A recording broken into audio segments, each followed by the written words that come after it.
Shedeur Sanders makes his second start against the San Francisco 49ers, and the Bills and Steelers match up in a huge AFC battle. The Ultimate NFL pregame show starts right now. It's the Ultimate NFL pregame show. Every team, every game, every angle. The local experts of the Locked On Podcast Network going head-to-head on every matchup. It's the Ultimate NFL pregame show. Unprecedented insight, unrivaled passion, and unsurpassed knowledge. It's the Ultimate NFL pregame show. The Locked On Podcast Network. Your team every day. Week 13 in the NFL is here, and we've got everything you need to know heading into the weekend from the local experts across the Locked On Podcast Network. Your team every day, and now the number one sports podcast network. I'm your host, Kevin Ostreicher of Locked On Ravens, and from the primetime game of the Broncos and the Commanders to that big 4 o'clock window matchup between the Bills and the Steelers, to why that Browns and 49ers game will tell us a lot about Shedeur Sanders. We're going game by game to make you the most informed fan for game day with the help of our local experts across the Locked On Podcast Network, your team every day. So thank you so much for being here, and want to tell everyone and remind everyone today's episode of the Ultimate NFL pregame show is brought to you by FanDuel. Right now, new customers can bet just $5. If your bet wins, they'll get $300 in bonus bets to use across the app.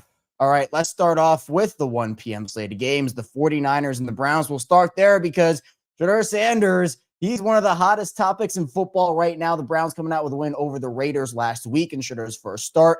Meanwhile, for the 49ers, they picked up a win against Carolina. So Eric Crocker of Locked On 49ers and Spencer German of Locked On Browns get ready for game time. All right, final segment here. Spencer German, Locked On Browns. Eric Crocker, Locked On 49ers here with you as we dive into here some key, or rather not key matchups, some paths to victory for both of these teams here. And Eric, I'm going to let you have the floor here first on this one. What is the number one thing you're sort of looking at in terms of how the 49ers get the job done against this Browns team and walk out of there with another win?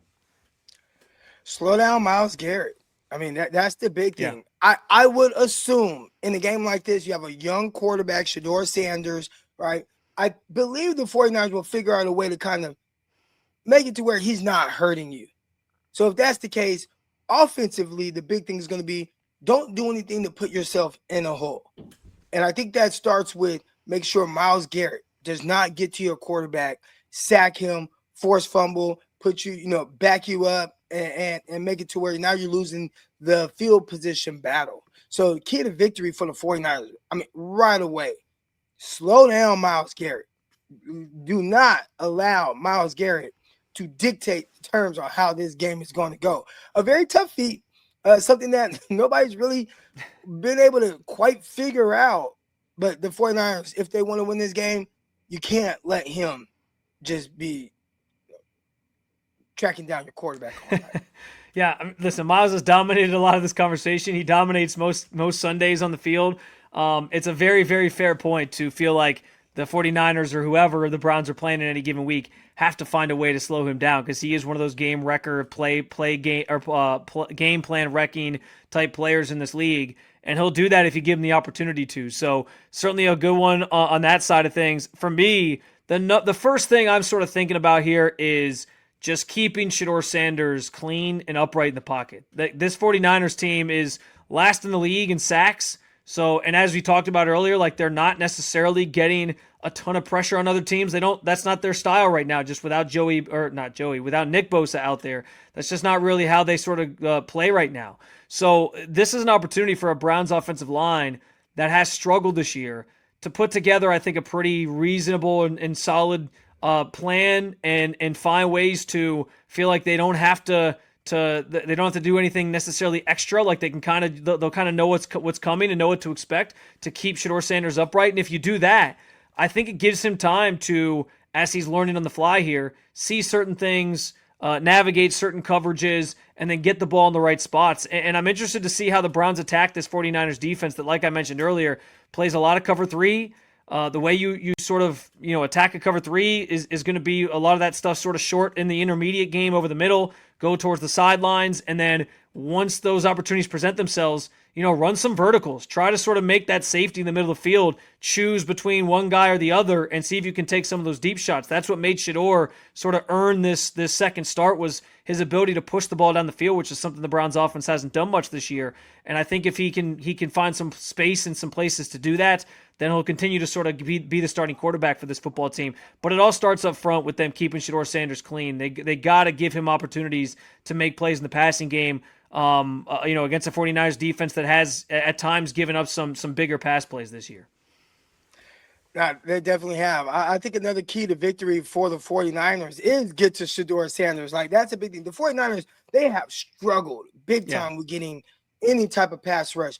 But heading into the season, most people knew, man, all right, everything's kind of riding on Nick Bosa. Some of the guys that they drafted, Michael Williams, Alfred Collins, they were guys that were going to really help against the run, but you may struggle to get pass rush productivity out of those guys. But at least you have Nick Bosa.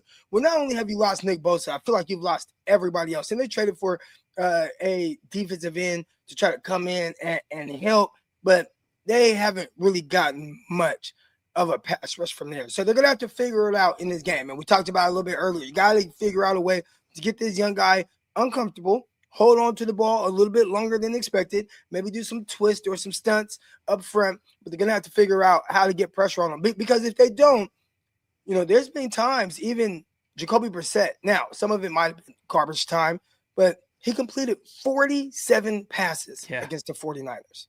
47. So you can't let that be Shedeur. I have a hard time thinking Shedeur is going to complete 47 passes, especially in this type of weather. Yeah. But with the 49ers pass rush and how it's so up and down, you just never know. So the 49ers, they're going to have to figure that out, and that's going to be a huge key to victory for them. Well, I think that'd be a bad game plan on the Browns' part if they're having Shedeur throw up 47 times. I think they want more of that balance and trying to run the football as well. But yeah, I think you're right. Like, them trying to find some creative ways to give Shedeur things that he hasn't seen before. They can't just let him stand back there and sort of, be able to pick him apart the way that, that other teams obviously have been able to this season. I'll say this too, as another sort of path to victory for me. We talked about Christian McCaffrey, how important he is to this 49ers team, how great he is of a player. One thing I noticed on the tape, man, is like they love trying to get the ball outside, especially with him running the football and getting to the edge to sort of give him opportunities to break free and get down the field. I think that's an area that the Browns have been susceptible at times this year. They've given up some bigger screen passes at times when guys have gotten outside of them and they've lost that contain at times. That's one of the one areas and ways that I think you can most effectively attack this Browns defense. That's obviously one of the best in football right now, just with everything that they have kind of working for them. So that's where a guy like Carson Schwarzenegger does come into play. Can they track those guys down? Can they make sure that they keep Christian McCaffrey from getting that momentum and getting outside and being able to turn maybe like a 3, 4, 5-yard gain into like a 10, 15, 20-yard gain or more? And I think that's going to be really pivotal, this defense flying around and making those tackles in space, because they're going to try so hard to get Christian McCaffrey in space to make plays. And same thing with Kittle to a degree, but you got to be able to track those guys and make those stops if they're going to have a chance of limiting this offense and letting Brock Purdy sort of get into rhythm. Well, speaking of running backs, man, there's a good running back on the other side there in Cleveland, Jenkins, and he's gotten going in a few games here so far this season. That's going to be a big thing for the 49ers, keeping him under wraps. The 49ers, I don't think they've been very good against the run, and I would love to look at some of the more advanced metrics on it, but they're kind of lacking there. And a big part of it is, one, you have some inexperienced linebackers heading into the season. You knew that. But then you lose Fred Warner, and he's kind of the catalyst of the defense. He's the guy that sets the tone. He's the energy. He's flying around, and you miss him. Now, they have some guys, D. Winters, Robinson. They got some guys who have stepped in, Tatum Bethune, and have done well or have racked up a lot of tackles. But if there's any area where the 49ers is susceptible, I mean, it's really just the front seven in general that is, you don't know what you're going to get from one game to the next. So, watching Jenkins against the 49ers front seven, that's going to be a huge key to victory for the 49ers, really slowing him down. Because if you slow him down, now you put more pressure on Shedeur Sanders. If you put more pressure on Shedeur Sanders to throw the ball or have to win the game by throwing the ball, I believe that may favor the 49ers, but with how things are going, you never know.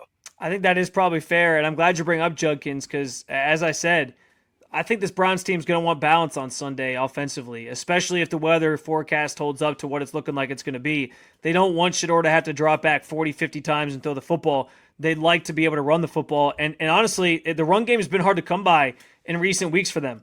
I know Judkins is incredible, but if you really look at the advanced metrics on him, like most of his yards are coming after contact. So he's getting met at the line of scrimmage a lot, guys getting their arms on him, and it's just his raw ability to break those things and sort of turn what looks like a dead play into more that has been maybe the most effective run game for the Browns this season, but that's not always sustainable either. So they're going to have to find some lanes for him to run if they want to stay balanced and give Shedeur opportunities to also make plays.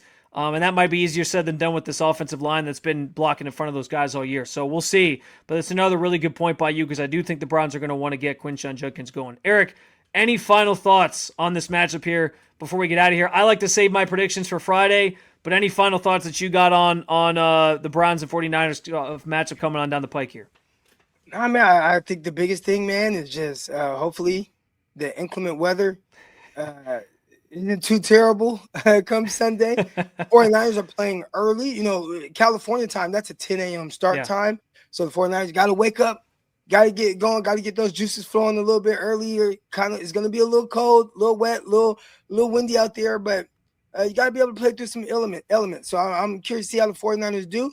And I know I'm talking as if the Cleveland Browns are the favorites or as if they are this juggernaut of team. I know that, you know, the record doesn't say that they are this really good team, but they have certain things that challenge the 49ers in different areas, and it can make it a very interesting game.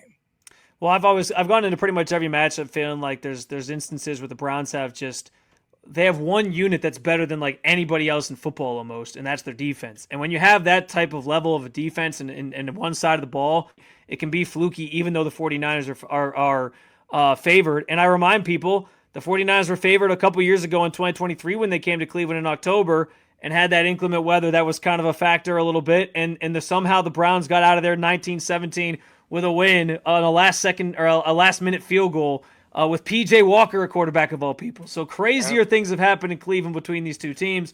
We'll see what Sunday brings, obviously, in terms of a matchup between these two. Check out Eric over at Locked On 49ers. Check out Spencer over at Locked On Browns, part of the Locked On Podcast Network, your team every day.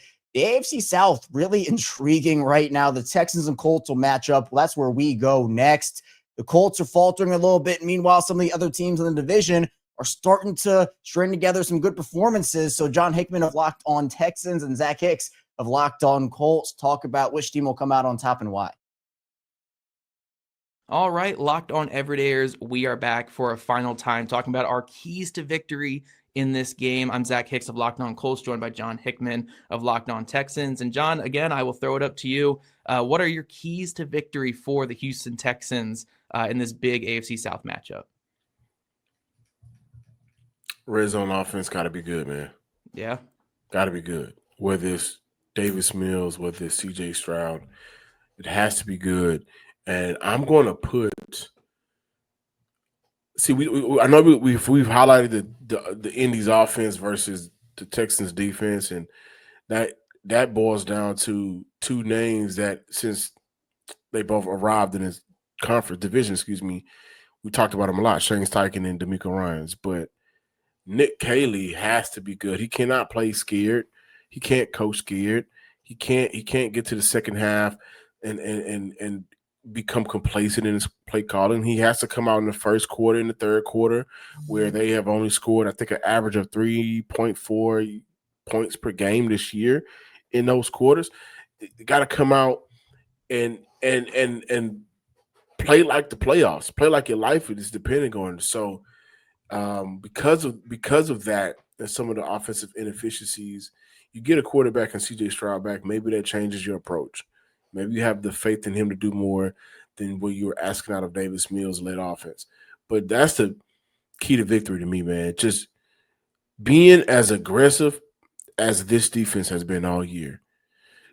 Go out there and fight and die with them, God dog it, because if you don't, no, I'm serious. The defense out there a lot of times have been on the front line so often outside of Baltimore where it feels like the offense are just the guys like the water boys sometimes. Like, man, The most frustrating thing in football is when one side of the ball has done enough to win and the other side costs them. And this is what I was yelling about all week with the Kansas City game, where, yeah, people are looking at that being like, oh, the Colts defense gave 500-something yards. They held the Chiefs to 9 points halfway through the fourth quarter. And the Colts offense had 4 straight 3-and-outs. That gave the ball right back to Kansas City. They even forced a red zone fumble. They forced another 3-and-out from the Chiefs. And it's like, help the defense out here, you know? So I know exactly your pain, man. It's so frustrating when like one side of the ball cannot get enough help. And you mentioned that, and I'm looking at the Texans' third quarter punt. This is after scoring 2 touchdowns in the second quarter. Davis Mills got busy, 112 yards, 2 TDs, 0 touchdowns, a near perfect passer rating. He even goes down and scored in a mini 2-minute drill to close out the quarter to give you that lead. They come out in the third quarter, punt 3 plays, field goal 7 plays, fourth quarter, punt 3 plays, punt 4 plays, and then 1 play to end off the game. That's a kneel. You got to help out the defense. And they were Gabe Davis foot down away from potentially losing that game when they had no right losing that game with how the defense played in that one. I was scared that it was going to end like the Detroit Lions game Thursday night last year. Mm-hmm. Yep. Luckily, you got a different version of Will and Daniil, and Kalen Bullock, the sophomore safety, came through for him, right? Especially as late in that game. But that's what I'm talking about. Be as ferocious and aggressive as your defense. Because I promise you, especially if you get your quarterback back, if you do that with how the offensive line is playing with Trent Brown over at right tackle, then you may be able to really create leads, which has been foreign for this team this year. What about you? Yeah, I mean, obviously the key on offense for the Colts is limiting mistakes. That's the biggest thing with this Houston Texans defense is they get a lot of sacks. They force you into mistakes. They take the football away, and they just suffocate everything you want to do. Now, you don't go out there and play scared, but you can't afford to turn the ball over in this game because I think this is going to be a bit of a slugfest type game where I think the defenses are going to both show up and play some pretty good football on Sunday. And I think the thing that's going to change the name of the game is turnovers and field position. So if you're the Colts, if you're going to have a fumble on your own 20-yard line and give them free points, that could drastically change the entire game. And we've seen the Colts offense kind of have those turnovers and sacks recently pile up. Now, they had no turnovers and no sacks against the Chiefs, but the 3-and-outs are just as much the same as turnovers, essentially. So, yeah, it's all about keeping possession of that football on offense, giving your defense some time to rest. And then I think on the Colts defense side of the ball, we need Madman Lou to come out here and have his type of showing. I mean, again, I think for pretty much the entirety of the game against the Chiefs, we saw Lou Anarumo just doing what he does best against Pat Mahomes and them. He had Mahomes just kind of frantically overthrowing plays. They were shutting them down in the red zone. And even when the Colts offense had a lot of issues and stagnated, the defense stood tall. Until eventually the gates broke late in the game. They got to make Stroud uncomfortable back there, whether it's bringing pressure, whether it's simming pressure, whether it's, whatever it has to be. You have to make Stroud uncomfortable back there by any means necessary. And there's no excuse really for this defense right now. I know DeForest Buckner is out, but you traded 2 first-round picks for Sauce Gardner.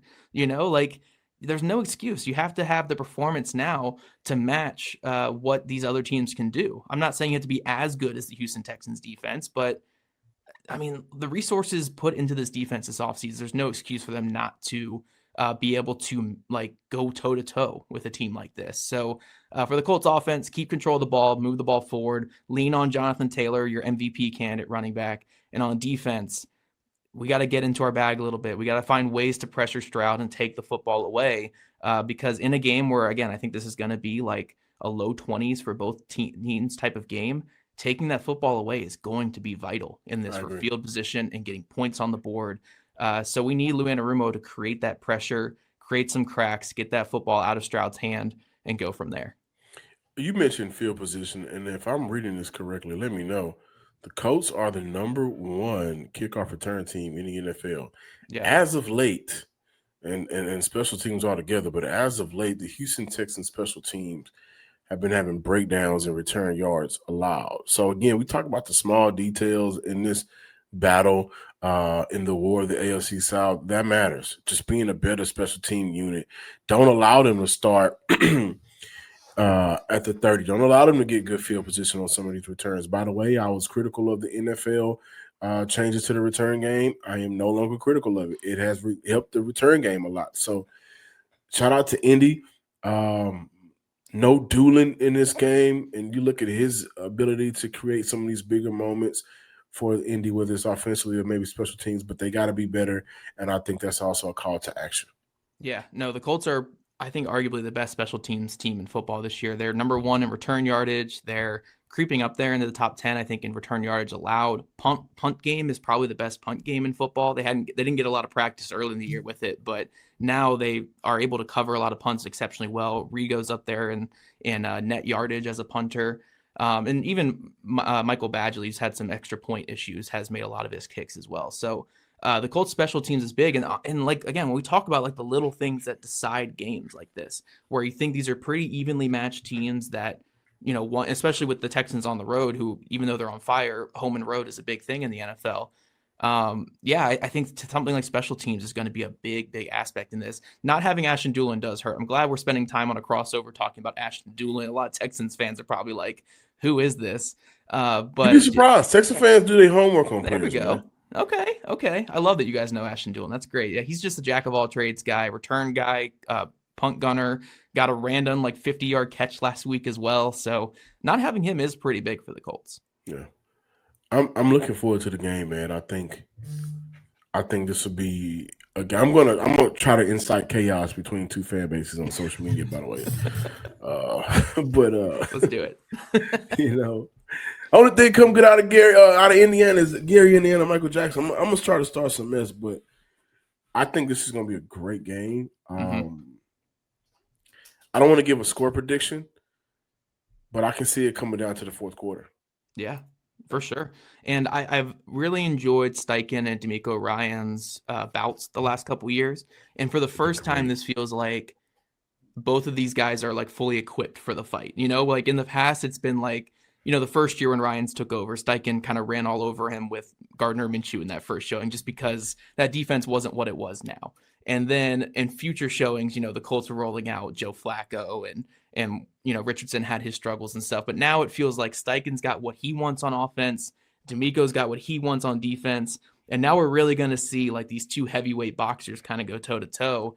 And I've always really enjoyed the schematic matchup between the two of them. But I'm really pumped to see what it looks like on that side of the ball. I know the other side of the ball is probably the more important one because that is where we could see some leaks. But Colts offense, Texans defense, I think is going to be a blast on Sunday. Check out John over at Locked On Texans. Check out Zach over at Locked On Colts, part of the Locked On Podcast Network, your team every day. Moving to the Rams and the Panthers, a really intriguing NFC matchup. The Rams right now, they're incredible. And the Panthers, despite losing to the 49ers, they've had a heck of a season based off their expectations going into the year. So Julian Council of Locked On Panthers, as well as Doug McCain of Locked On Rams, they get you ready for game time.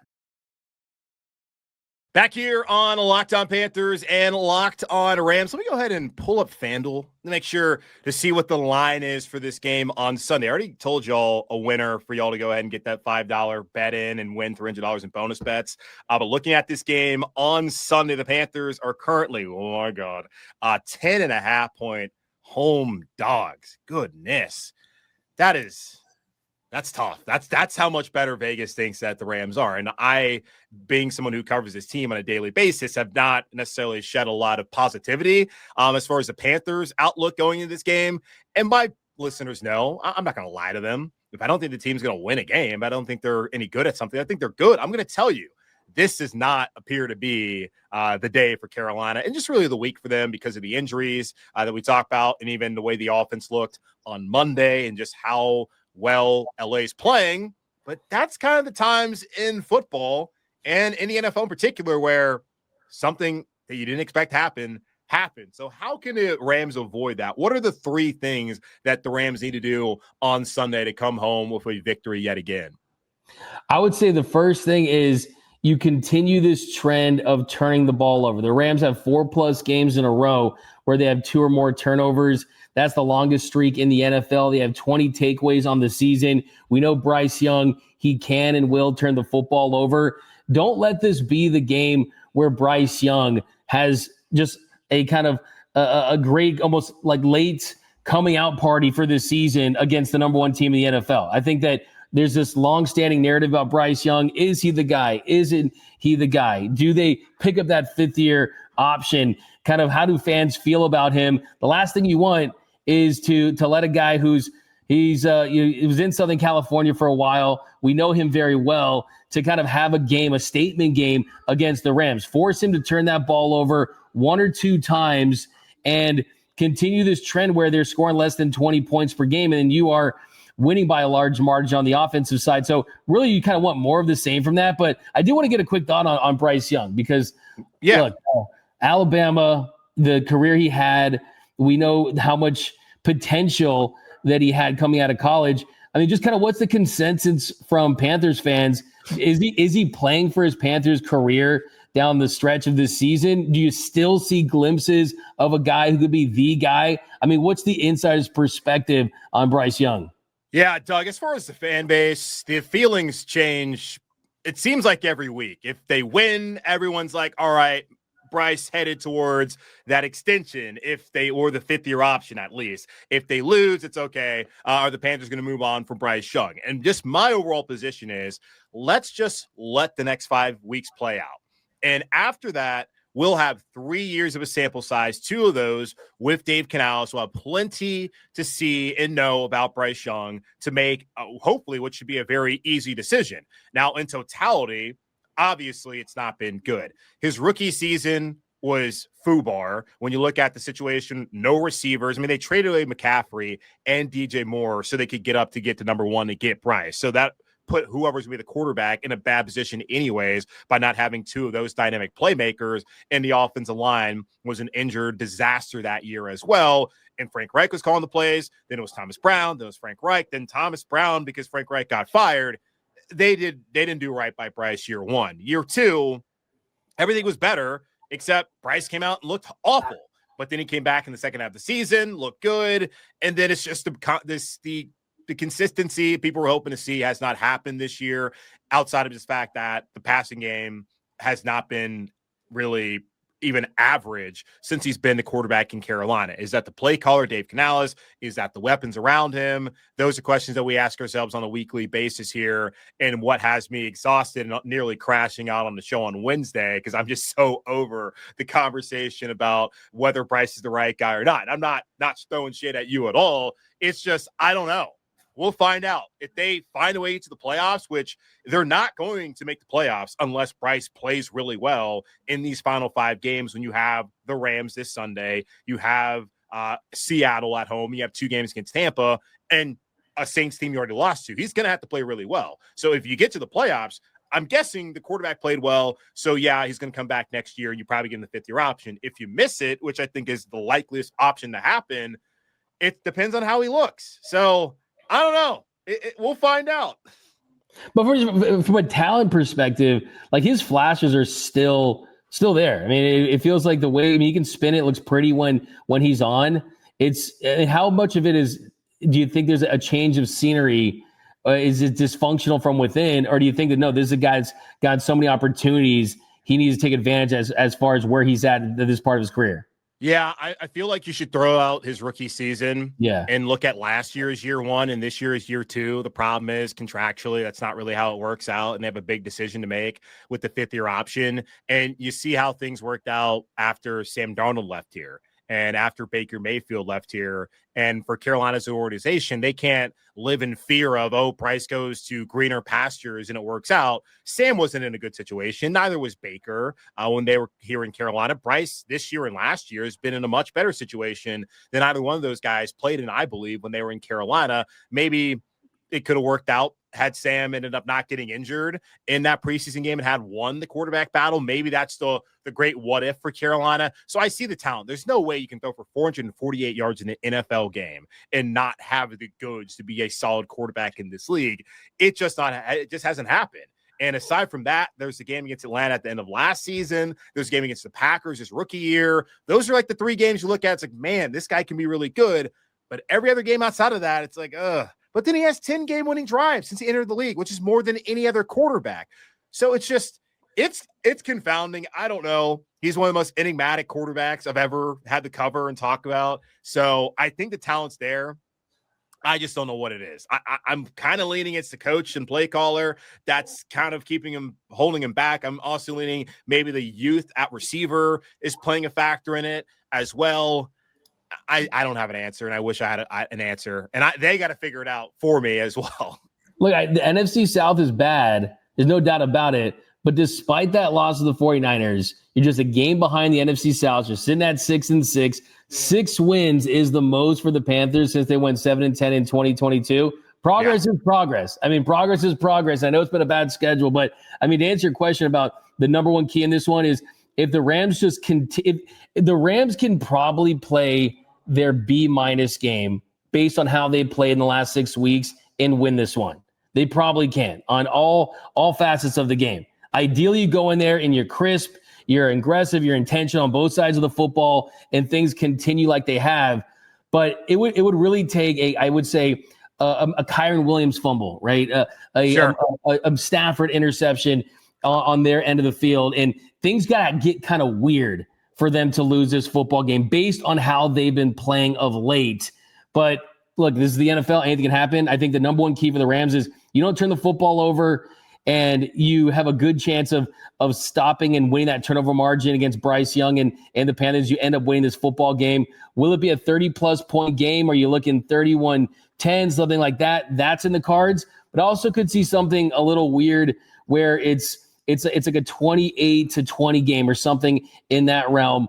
Early start for a West Coast team, it feels like before you blink, it's halftime, and it's like 7-3 for some reason, right? So yeah. I still got the Rams winning this one. How convincing, we'll see. But I think they have so much momentum right now, and they want that 1 seed. They do not want to go to Philly, and they want that bye. And I think this team is as focused and as determined as I've seen a Rams team since covering them, because they know, as great as Stafford is, this is not like a 10-year window, a 5-year window. I mean, he could win a Super Bowl and ride off in the sunset for all we know. So the focus is there. The health is there on their side in this game too. I think you have an advantage there. And I got the Rams win this football game. But fascinating glimpse.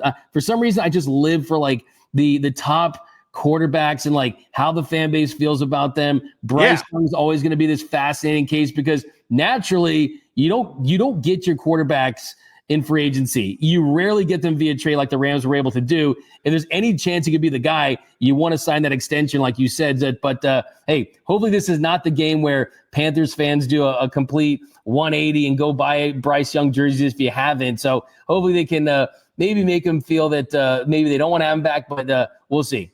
Yeah, well, hopefully for the sanity of this podcast host over here, this is the game that people do a 180 from last week and want to go buy Bryce Young uniform. So we'll see how it plays out. But yeah, the best thing for Carolina, especially looking at the quarterback options after this season, is for Bryce to be the guy again next year and to show in these next 5 games that he should be the starter. And for LA, even like hell, if they win a Super Bowl, that's all well and good. But probably want Stafford for at least another year, get the 2027 draft before looking to get another quarterback. So, yeah, for Carolina, find a way to be balanced offensively for the first time all season. Guys got to step up, especially if J.C. Horn's not going to play in this game, and you can't turn the ball over because that's been costly for them all season long. Check out Doug over at Locked On Rams. Check out Julian over at Locked On Panthers, part of the Locked On Podcast Network, your team every day. Next up, another AFC South matchup, the Jaguars and the Titans. A little AFC South sandwich with the Texans, Colts, Jaguars, Titans with that Rams-Panthers matchup in the middle. But Jaguars, Titans, Jaguars, they're looking to get their stake in the AFC playoff picture. Meanwhile, the Titans, well, they're just looking for future pieces. So Tony Wiggins of Locked On Jaguars, Tyler Rowland of Locked On Titans, they talk about key matchups, key storylines, and so much more. All right, let's cap off today's crossover Thursday edition of Locked On Titans, Locked On Jags. Again, I'm Tyler Rowland from Locked On Titans, Tony Wiggins from Locked On Jags. Thanks for making us your first to listen each and every day, and thanks for making the Locked On Podcast Network the #1 sports podcast network. But we've talked about the storylines for these teams. We've talked about the individual matchups we think will decide this. And at the end of the day here, Tony, I'm looking at what the keys to victory are for the Titans. And I want to say, as I say every week, please run the ball. Find a way to run the ball. But I think the reality here is the Titans simply cannot run the football. They can't do it. So what they're going to need is they're going to need a combination of two things. They're going to need explosive plays in the passing game. They're going to need to just hit some big shots down the field. The pressure gets on Cam Ward. Cam Ward's going to have to put his cape on. That's the only thing good about the Titans offense right now is when Cam Ward throws the cape on, does something magical, and gives the Titans a chance. He's going to have to do that. That's all we're hoping for here because we know that the Titans can't run the football. So I'm just going to say Cam Ward magic.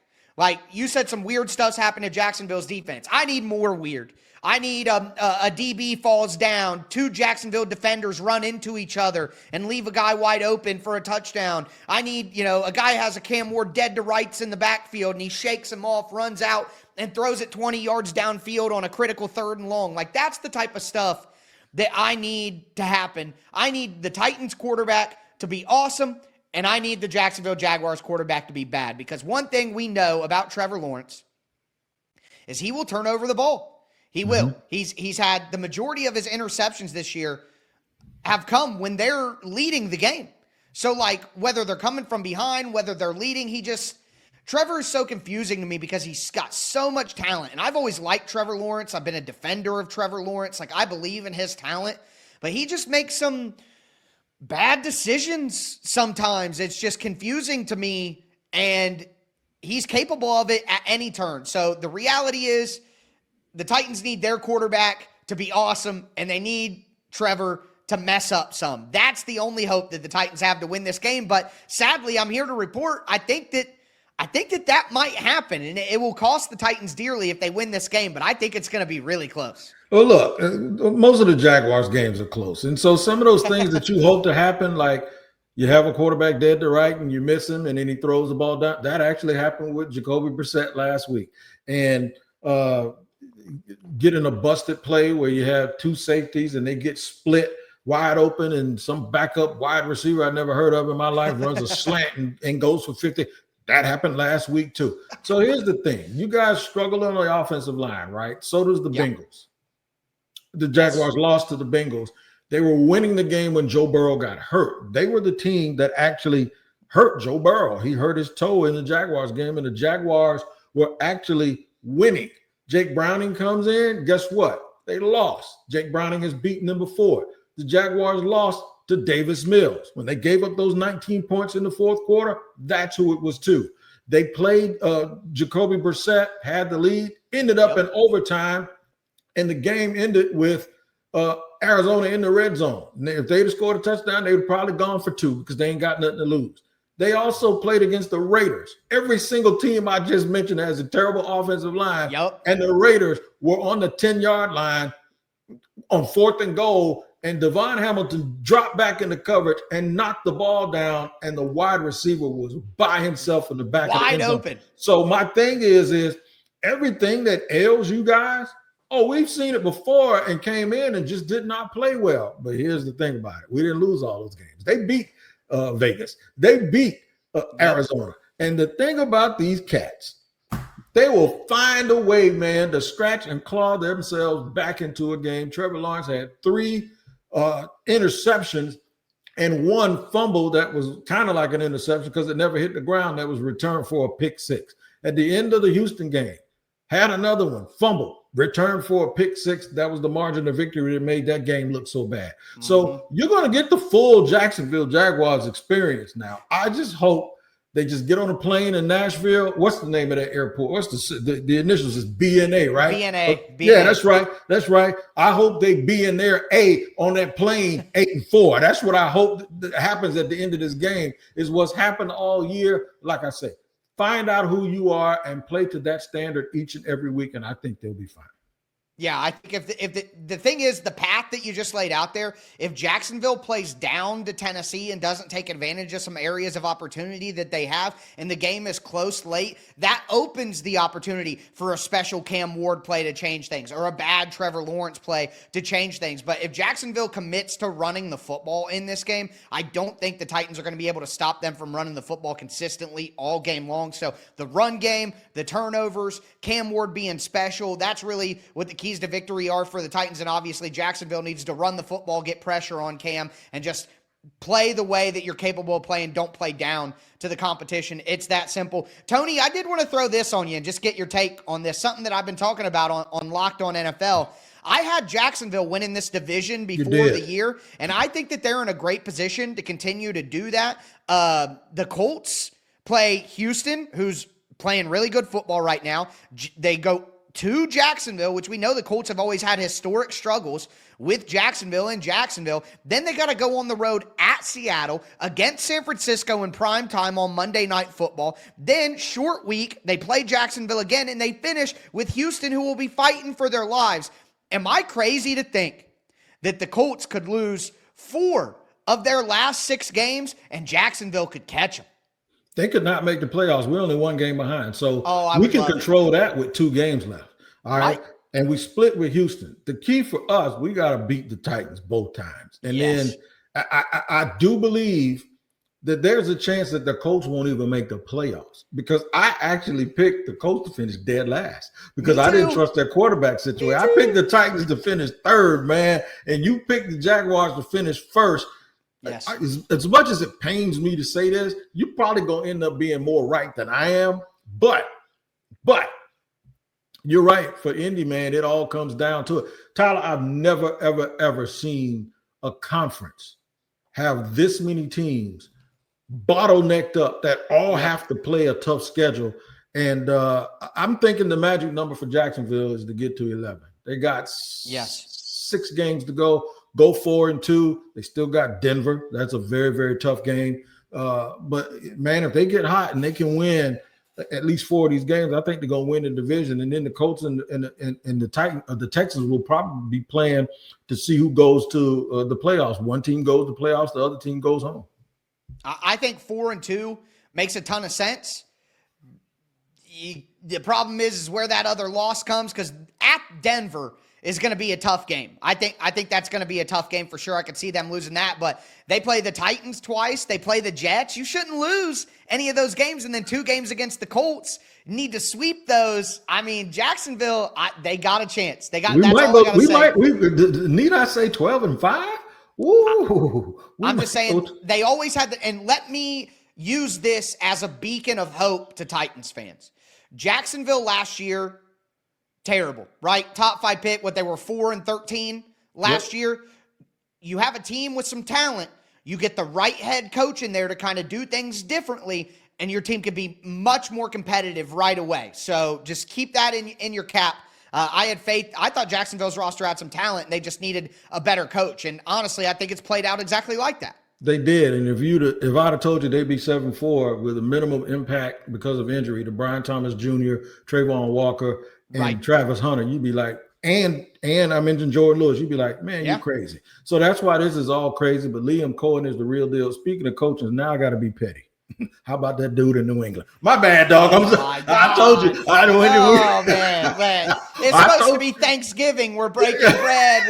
We're your sense of community, and then we got to do that. Listen, couldn't end it any other way. A little friendly banter there with the ugly cousins of the AFC South. You can find Tony over at Locked On Jaguars. You can find Tyler over at Locked On Titans, part of the Locked On Podcast Network, your team every day. We still have some great 1 p.m. slate matchups to dive into here on the Ultimate NFL Pregame Show, so stay tuned. Plenty coming your way on the Ultimate NFL Pregame Show. First, the show is brought to you by FanDuel. The NBA is back, and there's no better place to get in on the action than FanDuel, the official sports betting partner of the NBA. Even if you miss the start of the game or want to ride the hot hand, FanDuel has live bets on everything from who will score next to fourth quarter comebacks. Plus, you can even combine your live bets into a same-game parlay for a shot at a bigger payout. It keeps every game exciting, especially when your team's making that late push. And for me in the NBA, I'm a big Denver Nuggets guy. And right now, over on FanDuel for NBA championship odds, the Nuggets are plus 700. That's second best on FanDuel. The only team that has better odds is the Thunder, the defending champs, with plus 150. And I like what Denver has done this season. They're off to a great start, and I like that number a lot over on FanDuel. I feel like Denver can really make a run this season. Right now, FanDuel's giving new customers $300 in bonus bets when your first $5 bet wins. So head to FanDuel.com to sign up and play your game with FanDuel, the official sports betting partner of the NBA. Moving along on the Ultimate NFL pregame show, Kevin Oestreicher still rocking out with you here, diving into all of Week 13's action with the help of our local experts across the Locked On Podcast Network, your team every day. Of course, hopefully everyone had a happy Thanksgiving. We had 3 Thanksgiving Day games, and that's always exciting. And there was always a lot of football before you have the Sunday slate of games on that Thanksgiving week. So, of course, a lot of teams have already played, but a lot of teams still to play. And we're going to continue on with that 1 p.m. slate of games, starting off with the Cardinals and the Buccaneers. A really interesting NFC matchup between these two teams with a lot of interesting storylines for sure. So Alex Clancy of Locked On Cardinals and James Yarko of Locked On Bucks talk about keys to victory and so much more. Wrapping things up here on a crossover Thursday episode of Locked On Cardinals and Locked On Bucks. Alex, what do the Cardinals have to do in order to get that upset on Sunday? Force takeaways. And it's funny, I'm sure this is one of the top ones you say every segment with this, and your Friday show probably too. Like, the Cardinals forced 4 turnovers last week and lost. They forced 4 turnovers last week, didn't turn the ball over, and lost. So this is part of the story where it's like, hey, you guys want to figure out how to lose a game? Go get it, kiddos. You're going to get 4 turnovers. You're going to have 4 takeaways. Go figure out how to win, and they were still unable to do it. So, but that's number one for me. Especially if it's Teddy, it's like, this dude hasn't played a lot of football as of late. Go exploit that. He's still an NFL quarterback. He's still a great leader. He's still one of the headiest quarterbacks we've seen in a while. But he still hasn't played, and he's not Baker Mayfield. So this is where Nick Rallis just needs to be like, you know what? Send it. Force turnovers. Send it. And if you get burned by Bucky's 60-yard touchdown run, you deal with it. But that's it. It's just you got to play for broke at this point if you're the Cardinals, and forcing takeaways is number one on the list. Yeah, I mean, they're +4 in turnover differential this year. The Bucks are only at +7. It was a lot higher earlier in the year. Also, it's wild that the Bears are number 1. Like, who told the Bears that they could play football? I don't understand that at all. Yeah, for the Bucks, it's the exact same thing. And they've done a good job of winning the turnover battle over the course of this losing streak. That's what's so crazy. They lost the turnover battle against the Rams 1-0 on that pick six that Bucs fans are still debating. Did Otten have the ball with his knee down? Yeah, I remember that. Yeah, I thought it was the right call, but they win the turnover battle against the Buffalo Bills and they lose. They win the turnover battle with the Patriots and they lose. So that is a big part of this, but they have to do something with those takeaways. If you get an interception off of Brissett, which isn't common, but even though this Cardinals team does turn the ball over, Brissett does a pretty solid job of protecting it. But if you get that takeaway, you have to do something with it. The Bucs had multiple takeaways against the Bills, came away with 10 points. That's not enough. You have to capitalize, whether that's the defense scoring on their own or the offense not settling for a field goal. It doesn't matter if you get 3 takeaways and you only get 3 points for it. The Cardinals' air attack will make you pay for that. Yeah, no, that's right. I mean, and the Cardinals even had a pick 6 last week and still lost. It's cool. It's normal. It's what should happen, I guess. I don't deserve nice things. So, another thing is just Jacoby Brissett getting sacked 5 or 6 times a game, not counting the knockdowns, is not sustainable. He's a human being. I don't care how big he is and strong he is. It's not sustainable. Keaton Slovis is the backup who played like 19 different colleges. This is not an ideal scenario for an offensive line that hasn't played very well outside of Yalta Froholt, the center, and Paris Johnson Jr., left tackle. The Cardinals need to protect Jacoby Brissett. I sound like a broken record on every single damn one of these things. It's you gotta protect him. The right side and the left guard problematic. And the Cardinals didn't do anything this offseason to address it. And you're getting into the real mud and the muck of the NFL season. And it's like everybody's hurt. Okay.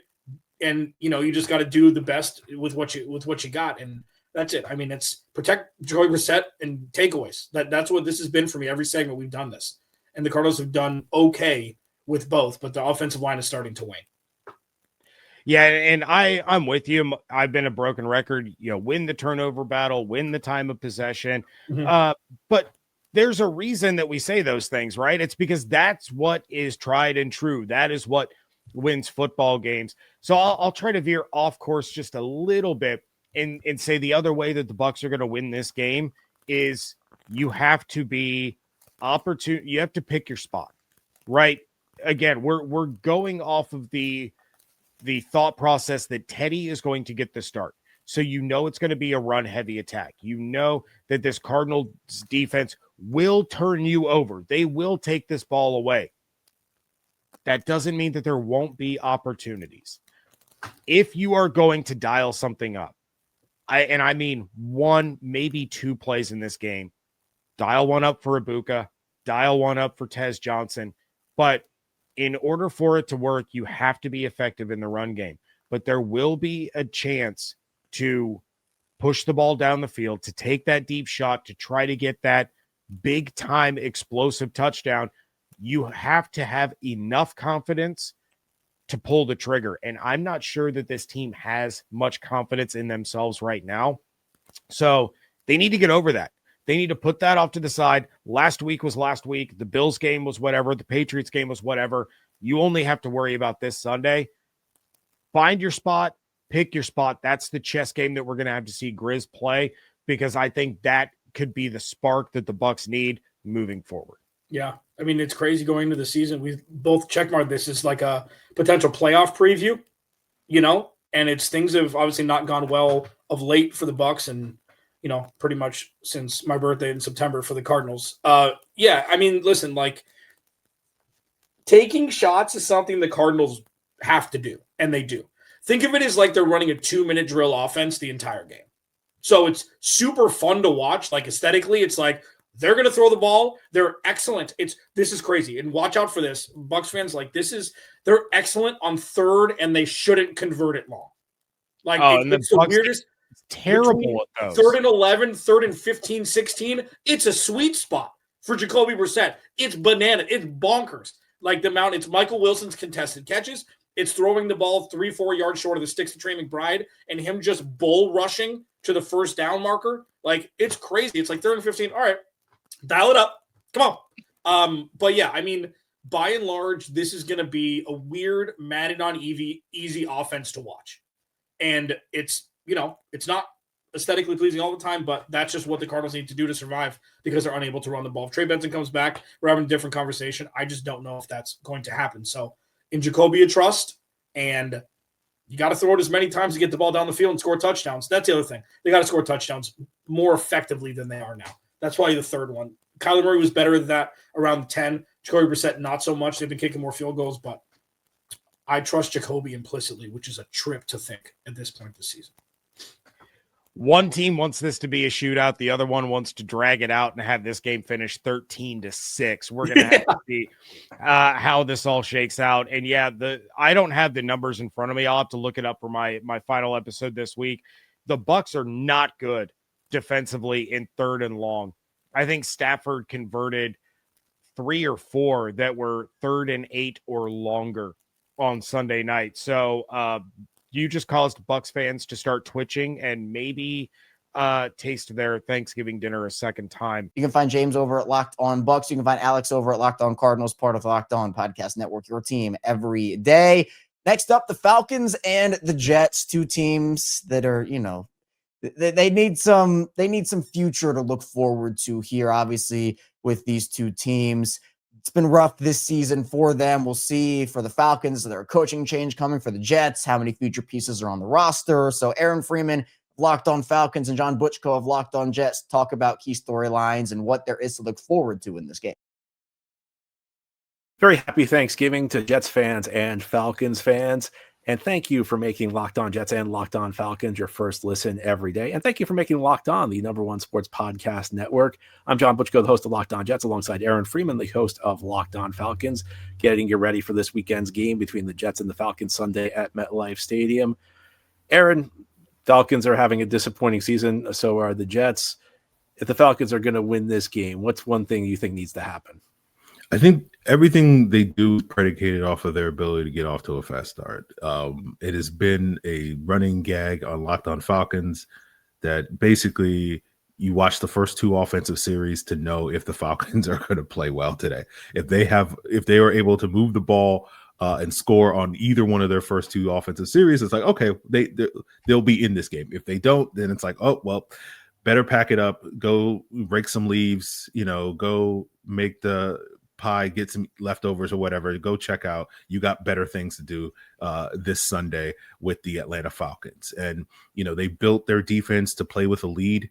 As I said, it's not a great run defense. Their best run defense is their ability to get up early and force teams to have to abandon the run by playing catch up. So that's a big part of it, as well as their ability to dial up that pass rush, particularly in the second half. They've been very effective doing that, whether it's via the blitz or the 4-man rush that they did last week against the Saints. And so I think the fast start is always going to be a big key to victory for the Atlanta Falcons. They have been overwhelmingly a front-running team this season. And so if they can get off to a fast start against the Jets, I think that allows them to dictate all the things that they want to do there. All right. Well, since you gave a running gag on Locked On Falcons, I'll give you a running gag from Locked On Jets. And it'll be exciting because with Falcons fans will hear this for the first time. So I'll finally have a new audience for this. The Jets need to use Breece Hall better. Breece Hall's having a good season. I don't really understand some of the ways he's being utilized, though. He's frequently coming off the field on third downs. The Jets are using Isaiah Davis, a second-year guy they picked at day 3 last year, as their third down back. And it doesn't really make a lot of sense to me because Breece Hall is, first of all, explosive. Second of all, he's a good pass catcher out of the backfield, and you don't really have a lot of weapons elsewhere on the offense. So on the most critical downs, and I know he's a running back, I know he's probably not going to be the featured guy on most passes, but you're taking your most explosive playmaker off the field.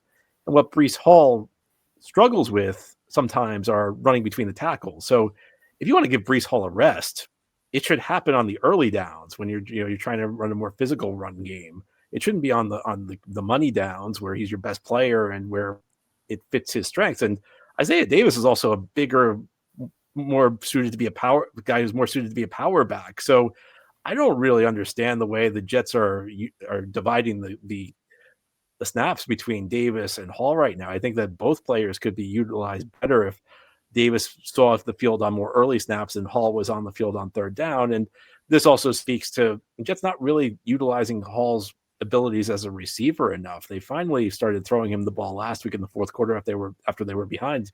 There was one drive where he had 2 catches for 55 yards.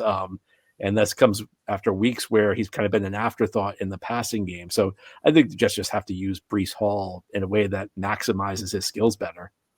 Yeah.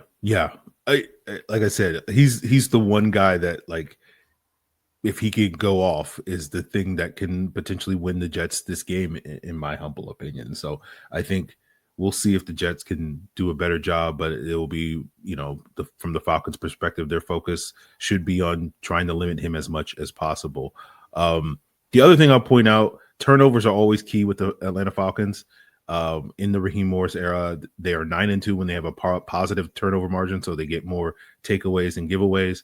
They're 1-10 when they have a negative turnover margin. They're 2-4 when it's neutral. So basically, turnovers are the key. And I know the Jets don't create turnovers, but everybody has their get-right game against the Atlanta Falcons. And given Kirk Cousins and his propensity to turn the football over since he's been in Atlanta, I feel like this is going to be the week where the Jets finally get that interception, especially if they can get Jermaine Johnson and Will McDonald to collapse a pocket, and then Kirk kind of panics and throws it up over the middle to somebody, and it's a tip pass. Like, I feel like this is going to be the week. So I think the Jets will break that curse, whatever you want to call it, this week with an interception.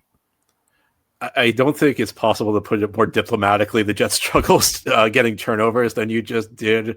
They have one for their first one turnover all season long, and they have 0 interceptions all season long. And I think maybe we could file this under great minds think alike, but I think that the Jets have to take advantage if Kirk Cousins puts the ball into danger. There are a million reasons right now the Jets only have 2 wins on the season. One of them, and this is something I say a lot on Locked On Jets, is when you are the less talented team, you have to make big plays and you have to avoid big mistakes. And that means, especially when your offense is struggling the way the Jets offense has struggled, you have to give that unit short fields. Jets defense has not been doing that. They have not been forcing turnovers. So an offense that struggles anyway is not getting the short fields it needs to put points on the board. On some level, I don't think you can get this deep into the season, only have 1 turnover without there being some bad luck. I mean, the Jets' fumble recovery rate is just ludicrous. At some point, like, I would imagine that's going to even out. At some point, it's really difficult to get to Thanksgiving weekend without an interception. I think there's some bad luck involved with that, but also guys just need to make plays. There have been opportunities to make turnovers this season. I mean, you go back to week 1 where the Jets dropped 2 interceptions off Aaron Rodgers in the second half. If either of those are made, they probably beat the Pittsburgh Steelers. So there's lots of struggles with the Jets defense this year. The most inexplicable one has been the ludicrous rate they have at forced turnovers. And I think that, that could be something that could propel the Jets to a victory if they finally get a game where they're able to get a couple turnovers. Well, I don't trust the Falcons, so I think this might be the week. Everybody has a get-right game against the Atlanta Falcons. Bryce Young hadn't thrown for like over 200 yards all season long and goes for almost 450 against the Falcons. This has been the theme in Atlanta this season, where whatever's been ailing you, and the Jets, it's that turnover streak. It always gets snapped against the Falcons. All right. I'll give you one other key that I have for the Jets that is probably counterintuitive. And I think this might raise some eyebrows from both Jets fans and Falcons fans. I think the Jets should come out at this game throwing the football.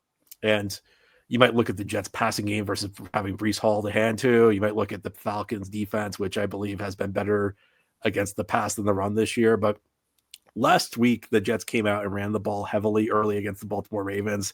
And it just did not work because I think everybody knew that the Jets were going to come out running the ball.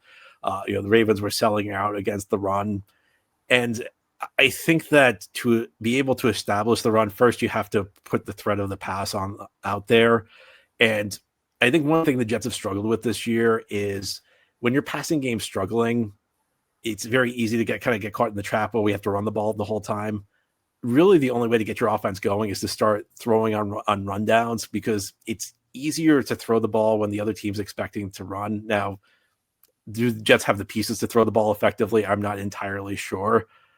I don't know that it's going to work, but I think that if the Jets are going to win this game, they're going to have to throw effectively. And even though it's kind of leaning into their weakness and leaning into the strength of the Falcons defense, I just don't see a path where the Jets are going to be able to run the ball at the rate they were running it in the early part of the game against the Baltimore Ravens and having success. So I think that it's not something that I'm convinced is going to work, but I think if the Jets are going to win, it's something they're going to have to be able to do effectively. Yeah, it's the zig when everybody expects you to zag, and that could be effective. Again, I think over the long haul, that plays to the Falcons' strength, as you mentioned. But if they can come out throwing and get maybe an explosive play, get a missed tackle or somewhere in the Falcons on the second level or something, and get an explosive play and maybe get early on the scoreboard early, that could throw a wrinkle into whatever the Falcons are doing. Yeah, I think you made an interesting point about the Falcons getting off to a fast start. The Jets need to avoid the Falcons getting off to a fast start, because this is not an offense that's built to come back. You don't want to get into a situation where you have to throw it, because those are the situations where this Jets offense is really going to have issues. You can't get behind multiple scores early, because the Jets just don't have enough firepower on offense outside of Breece Hall. Even when Garrett Wilson is healthy, and I think Garrett Wilson's a fantastic number one receiver, he just doesn't have the supporting cast. I mean, we're talking maybe Mechie can show he's a part of the solution going forward, but there just aren't enough weapons on this Jets offense if they get off to a slow start. So I think your key is absolutely right for the Falcons, because if the Falcons get off to a fast start, the Jets are in big trouble. Yeah. Watching the film, I'm like, oh, Alan Lazard and Josh Reynolds, and these are NFL wide receivers, but wouldn't be able to tell watching this Jets offense these last couple of weeks. Right. I think they're backup NFL wide receivers who are starters for the Jets. Check out John over at Locked On Jets. Check out Aaron over at Locked On Falcons, part of the Locked On Podcast Network, your team every day. Rounding out the 1 p.m. slate of games, it's the Saints and the Dolphins. Again, two teams that are looking towards the future. So Ross Jackson of Locked On Saints and Kyle Krabs of Locked On Dolphins will talk about this week's game and what each team could look forward to. Keys to victory here. Saints at Dolphins, 1 p.m., Hard Rock Stadium, Sunday, week 13 in the NFL season. Hard to believe we're already into the final third of the year, but here we are. It is flying by, and for both of these teams, some fans are probably more interested in the offseason than the games left to play. But let's remember, you're going to wake up in the middle of May, and you're going to say, man, I really wish football. No matter what. No matter if you're 4-7, 2-9, 10-4, whatever, you name it. So we are going to revel in these last few crossovers that we can get this season. Ross, I'd love to hear from you on the keys to victory for the New Orleans Saints against Miami on Sunday. Yeah, for me, honestly, it's one key. And there are things that are always going to be built in, right? Getting pressure, forcing turnovers, that's always going to be built into these types of conversations. But really, for me, it's one thing that the Saints have to do. And it's on the offensive side. Kellen Moore's got to get out of his own way as a play caller. You were talking a little bit about the injury to Tyreek Hill and how that has helped to kind of diversify the offense. The Saints have done this interesting thing here recently to where they got Taysom Hill back, but don't really know how he fits into their system. And they're still kind of figuring things out with all that. And so it's like getting him back. There are times where they put him on the field almost because they feel like it almost feels like they're putting him out on the field as if they're obligated to put him out on the field. Like, this is when Sean Payton did it, so I guess we'll do it too. Like that kind of attitude, as opposed to something that's specifically built for the moment. And so they've been taking Tyler Shuck off the field in the red zone, for instance, where the Saints are one of the worst teams efficiency-wise when it comes to touchdowns in the red zone in the last decade. Out of the 320 seasons that have been played over the last 10 years, 32 teams, 10 years, 320 seasons, the Saints are 317th in red zone percentage at 34.7, according to our friends over at True Media. And so it's like, that has been a big time struggle for them. So it's just getting out of your own way as a play caller and being creative, doing the things that got you this head coaching position in the first place, that got you a Super Bowl last year as an offensive play caller with the Philadelphia Eagles. The leap from coordinator to head coach is very, very complicated and very, very tough for a lot of reasons that people don't think about. But it's something that every one of these guys has to prove that they can do. And I think that if Kellen Moore can settle in a little bit and just be Kellen Moore as a play caller, do the things that got him to this point, as opposed to being worried about feeling like he has to do certain things out of obligation, and instead just focusing on putting his assets in the best possible position to make plays, then I think that that's going to be a big key for them. If they can't do that, they have no chance to win this game. I give them very little chance to win this game if they do, but the only way they're going to have any semblance of a chance is if they can do that. It's interesting you mentioned that red zone rate. Of all of the defensive statistics that do not inspire you about the Dolphins, they're fifth in the league in conceded touchdown rate in the red zone with just a 50%. They've allowed 40 trips to the red zone, only 20 touchdowns. It's the fifth best percentage in the league. So that is, I believe like 0 for 4 in the last 2 wins as well in terms of not surrendering touchdowns. They've been very good. Like the game against Buffalo, right? And the book when the Dolphins play the Buffaloes, hey, we really play inspired more often than not, but you don't make those few plays at the end of the game. You know, you're leading 16-0 at halftime against Buffalo. They go down 7-minute possession to start the second half. Josh Allen throws an interception in the end zone. Like that, they never do that against that team. So that was kind of the first inkling of like, okay, like they have got a little something going here that's uncharacteristic for them. And I think that being a strength that you continue to lean on, I expect New Orleans is going to have opportunities to move the ball. They are a little bit of a bend but don't break defense, the Dolphins are. But the challenge is when it tightens, whether it's you have an offensive procedural penalty and now you get a third and long, or you get down the red zone and the spacing gets a little tighter and the timing gets a little faster, and you've got a rookie quarterback making just one of a handful of starts in his young NFL career. They're a simulated pressure defense. They like to show you a picture before the snap. The last couple of weeks has really been where you start to see them get exotic with their rotations because they've had so many new pieces in the first portion of the season that hey, we can't line up birds on a fence here. Like we're going to bring 8 guys and bring all this pressure and then have everybody drop out and hit their landmarks and play cover 2 out of it. Well, that was what was really good about the Dolphins defense down the stretch last year. You started seeing some of that against Buffalo where they were able to confuse Josh Allen. So that changing the picture post-snap and getting to the down and distances that can allow you to show aggression, but then change the picture post-snap on Tyler Shuck is one of those keys to victories for me.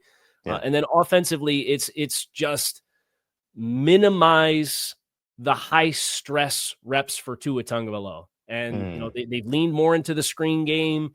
They've been a much more run in neutral down rate team than what they've been in years past.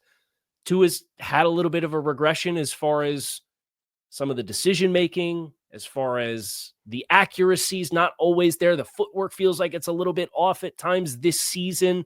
It comes and goes. And if you're able to have the success running the ball load up heavy and reduce those high tension reps for Tua, I think that's a matchup or an element of this game that's essential for Miami to not give New Orleans extra life. Yeah. And that's kind of how you need to play, right?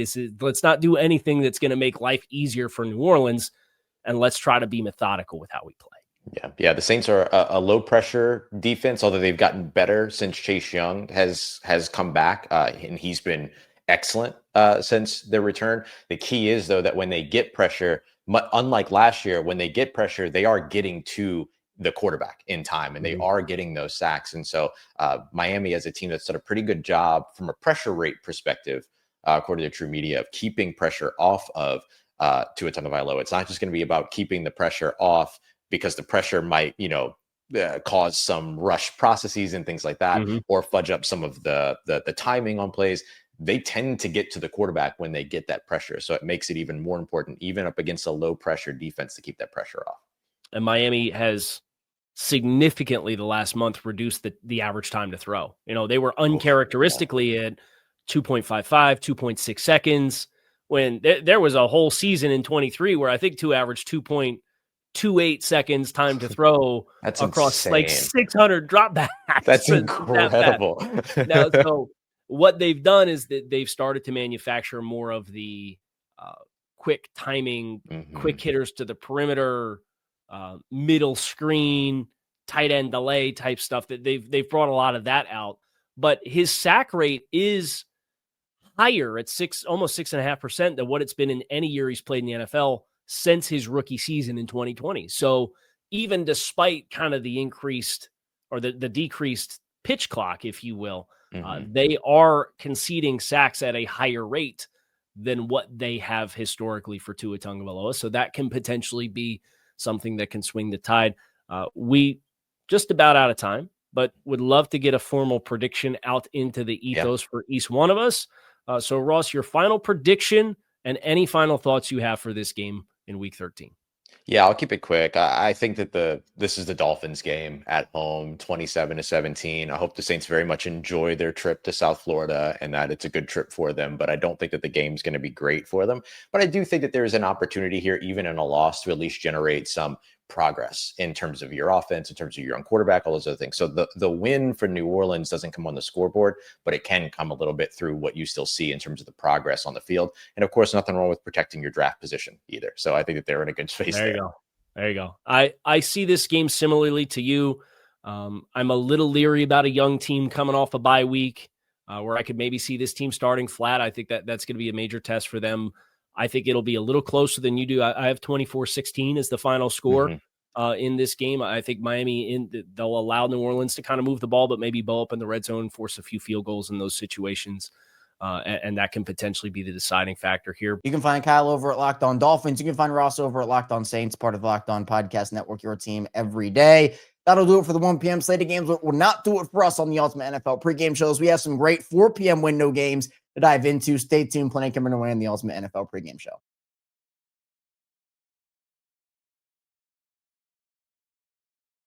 Moving along, Ultimate NFL pregame show. Kevin Ostreicher still rocking out with you here. We dove into the 1 p.m. slate of games. Now let's get into that 4 o'clock window, starting off with a huge AFC matchup, the Bills and the Steelers. The Steelers relinquished their AFC North lead to the Ravens last week. Meanwhile, the Bills are still trying to play catch up with the Patriots in the AFC East. So Joe Marino of Locked On Bills and Chris Carter of Locked On Steelers talk about which AFC team can pick up a huge win.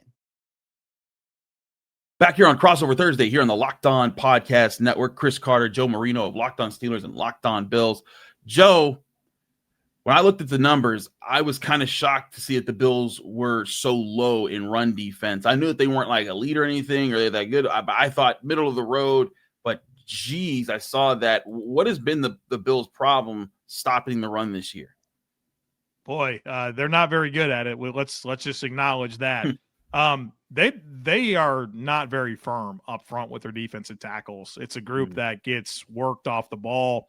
Not having Ed Oliver is a big loss. You know, Daquan Jones is a very serviceable defensive tackle, but after that, there's really not guys that need to be on the field. Jordan Phillips can't anchor.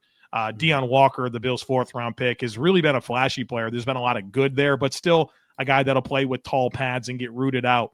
TJ Sanders, their 2nd-round pick that they traded up for, has had to play defensive end due to a lot of the injuries, and that's just he's completely out of position there. And fitting the run when you have those contained responsibilities, not really his strong suit. Phi Mathis is a practice squad type player. They just really don't have the defensive tackle depth with Ed Oliver out and having to play a lot of young players to anchor. And then they have small linebackers that are more matchup style players. The Bills have been intentional about getting away from a traditional Mike and a Will, where I know the Steelers use Malik Harrison, right, as that downhill thumping player. Right. And then they bring in Peyton Wilson, and then, of course, Patrick Queen's your every down guy. Well, the Bills have 2 matchup style players that they like. They want linebackers that can play in space and cover, and their strong suit is not necessarily playing downhill. So when you have defensive tackles that are not very firm against the run and are more penetration style players, and you have backers that are a bit more matchup style and not downhill players, well, you're going to struggle to defend the run. And that's been something the Bills have to overcome every week. And the best way that they can overcome that is to score, right? And kind of get offenses out of that two-dimensional approach. But, if the offense doesn't score, well, then you got problems, and that's manifested a few times so far this year. I think that's a very good point there about that, and you need to actually follow through, right, on who you're supposed to be. I think there's a lot of times where the Steelers defense, they're one of the worst 3rd down defenses in the NFL. They'll get 2 run stuffs and then give up the big play in the passing game. I think that's where it's going to be interesting. But on the flip side of the Steelers offense, rushing wise doesn't look impressive on the whole. They're 27th in total yards, 23rd in touchdowns, 23rd in yards per attempt. That doesn't look special, but they've found something in the dual threat of Jaylen Warren and Kenneth Gainwell that I think could be really dangerous, because they like to move these guys all around. They'll catch the ball out of the backfield. Their offensive line is coalescing and becoming a more consistent unit, which is giving them more space to work. And if I'm the Bills, I need to take that away. I need to force Aaron Rodgers, if he's the one, Aaron Rodgers, Mason Rudolph, whoever's facing me, you got to beat me downfield. You got to push this ball. I am not letting you just run me over with this rushing offense, knowing because that's what the Steelers would like to do. Yeah, I feel that way a lot of times about the Bills. They're not usually a team that will sell out to defend the run. Now, they'll put their run stunts in there and gap exchanges to try to get negative plays. Like, that's what they want. The formula for the Bills defensively is, they're a lighter front that's more penetration style, but they want to get you in negative plays, right? And put you behind the sticks, and then you're one-dimensional. That's their whole entire objective. And, of course, the other part of that is their offense. And so they're usually pretty reluctant. There's a saying in the NFL that you have to earn the right to rush the passer. The Bills don't really believe that, right? They got to stop the run, right, to get that right to rush the passer and play on passing downs. And so I'm curious to see what type of emphasis they have there. And, especially if Metcalf's banged up and not, his full self, that's obviously a big deal. And certainly the tight ends are a huge part of the equation for Pittsburgh. We know all about that. And I was looking at some metrics. 61% of passing plays, the Steelers have at least 2 tight ends on the field. And what's so curious to me about this matchup is the Bills have been exceptional at limiting tight end production. Chris, they only allow 6 yards per game to opposing tight ends. That's impressive. In 11 games, they've only been thrown at 15 times opposing tight ends. Now, this is a new challenge, right? It's Freiermuth, it's Smith, it's the 311 pounder Darnell Washington. Yeah, that guy. And so I'm curious to see, how this different type of challenge is something the Bills deal with, because they've been handling the one tight end pretty good, but you got 3 of them here to deal with.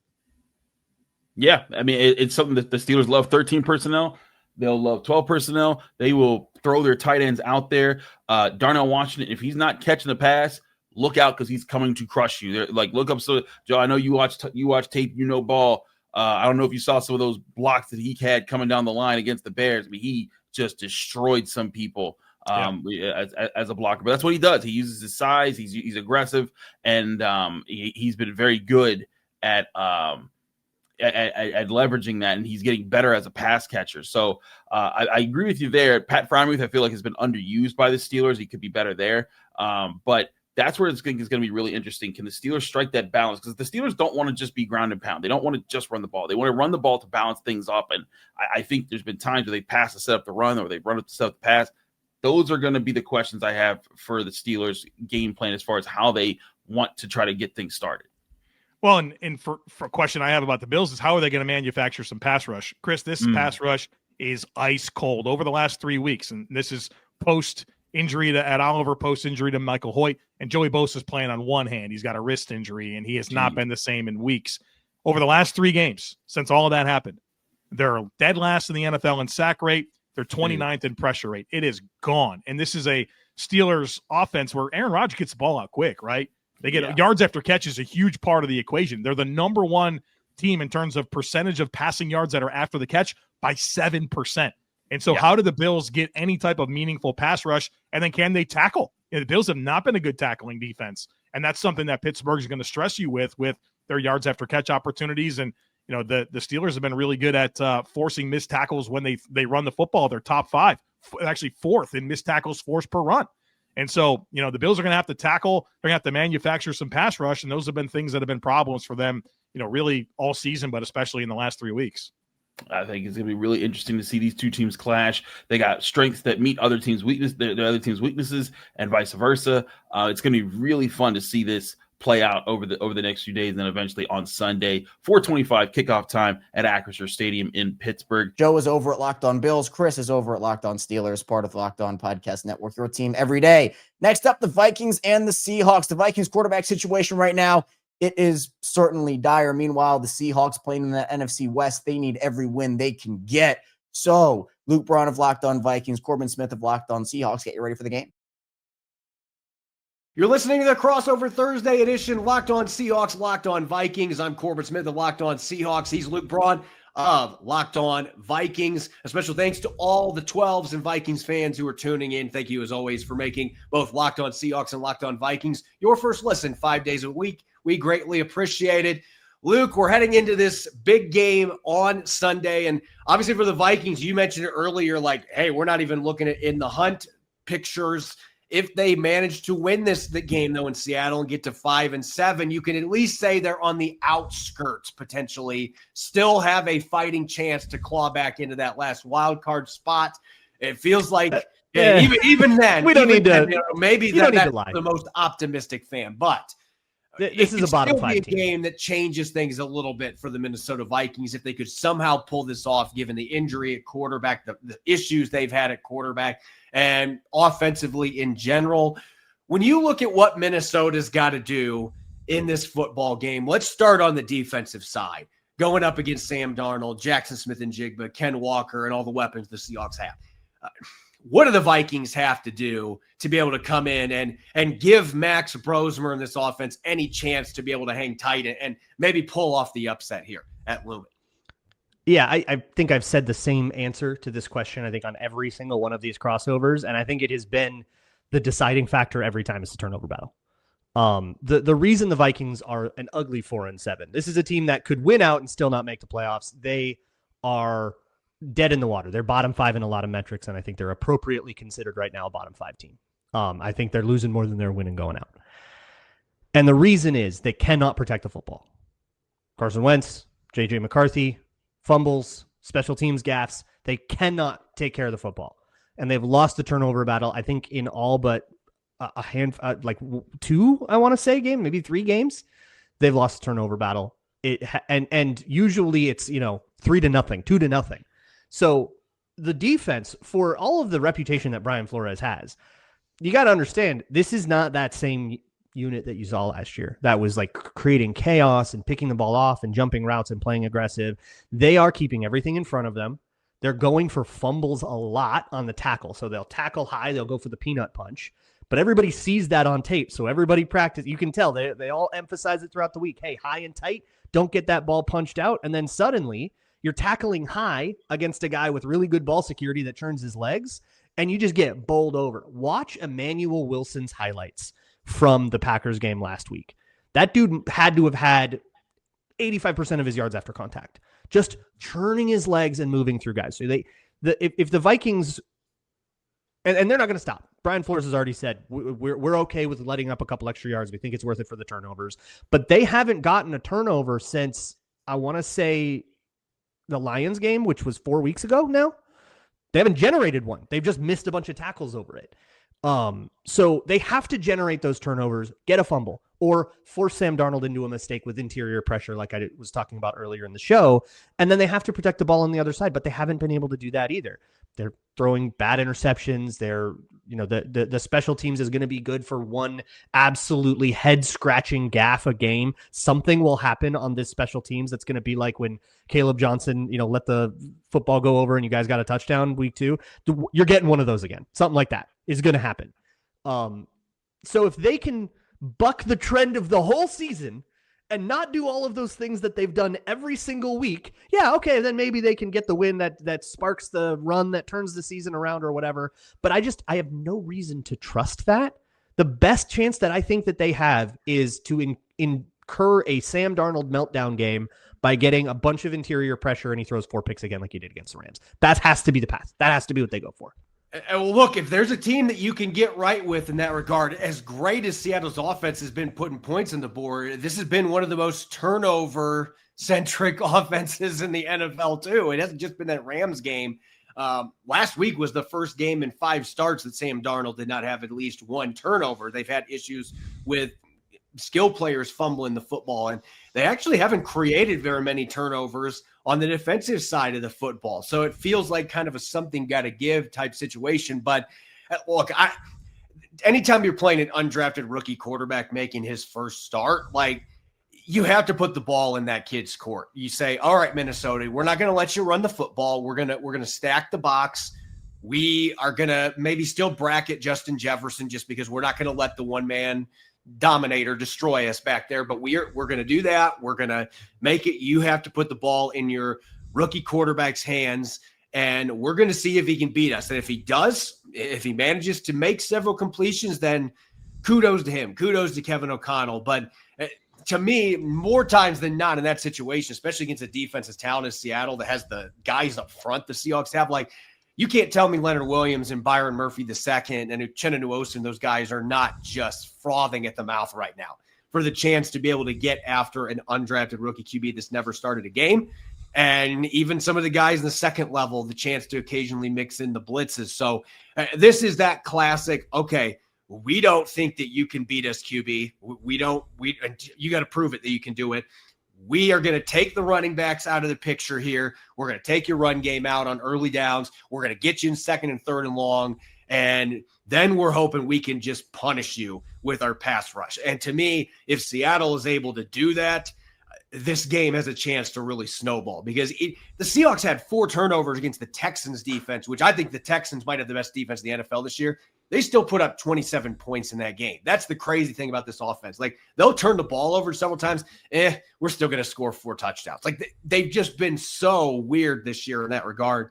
Feel like the Seahawks will still be able to get those plays on offense, and they'll be able to run the football to complement Sam Darnold so he isn't getting pressured all the time.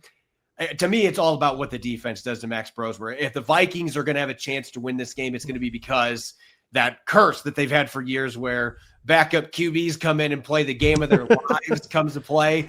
God, Colt McCoy, man, you want to talk about a guy that if he flies into Seattle, Seahawks fans, like, they're going to be pulling out their crosses like, get away from me, Colt McCoy. Like that's just kind of been the way it's been in He's Seattle. like coaching Although somewhere Mike now, right? McDonald, coaching change has kind of altered that a little bit. But I think from Seattle's perspective, like the defense is what wins this game. The offense should be able to put points on the board, but just don't let Brosmer get confident or comfortable at all. Don't let them get the run game going. I don't want to make something sound that simple with an NFL game, but this week, that's what it feels like to me. You're catching the Vikings in a totally chaotic time. You're walking in on a teenager with a room that needs to be cleaned. It's like you're finding them in a situation that they would rather nobody look at them during. And I feel like for me, the win-loss of this one, I have no reason to expect to win. All right. Vikings prove me wrong. I have absolutely no reason to expect them to be competitive any more than they've been competitive in the last month.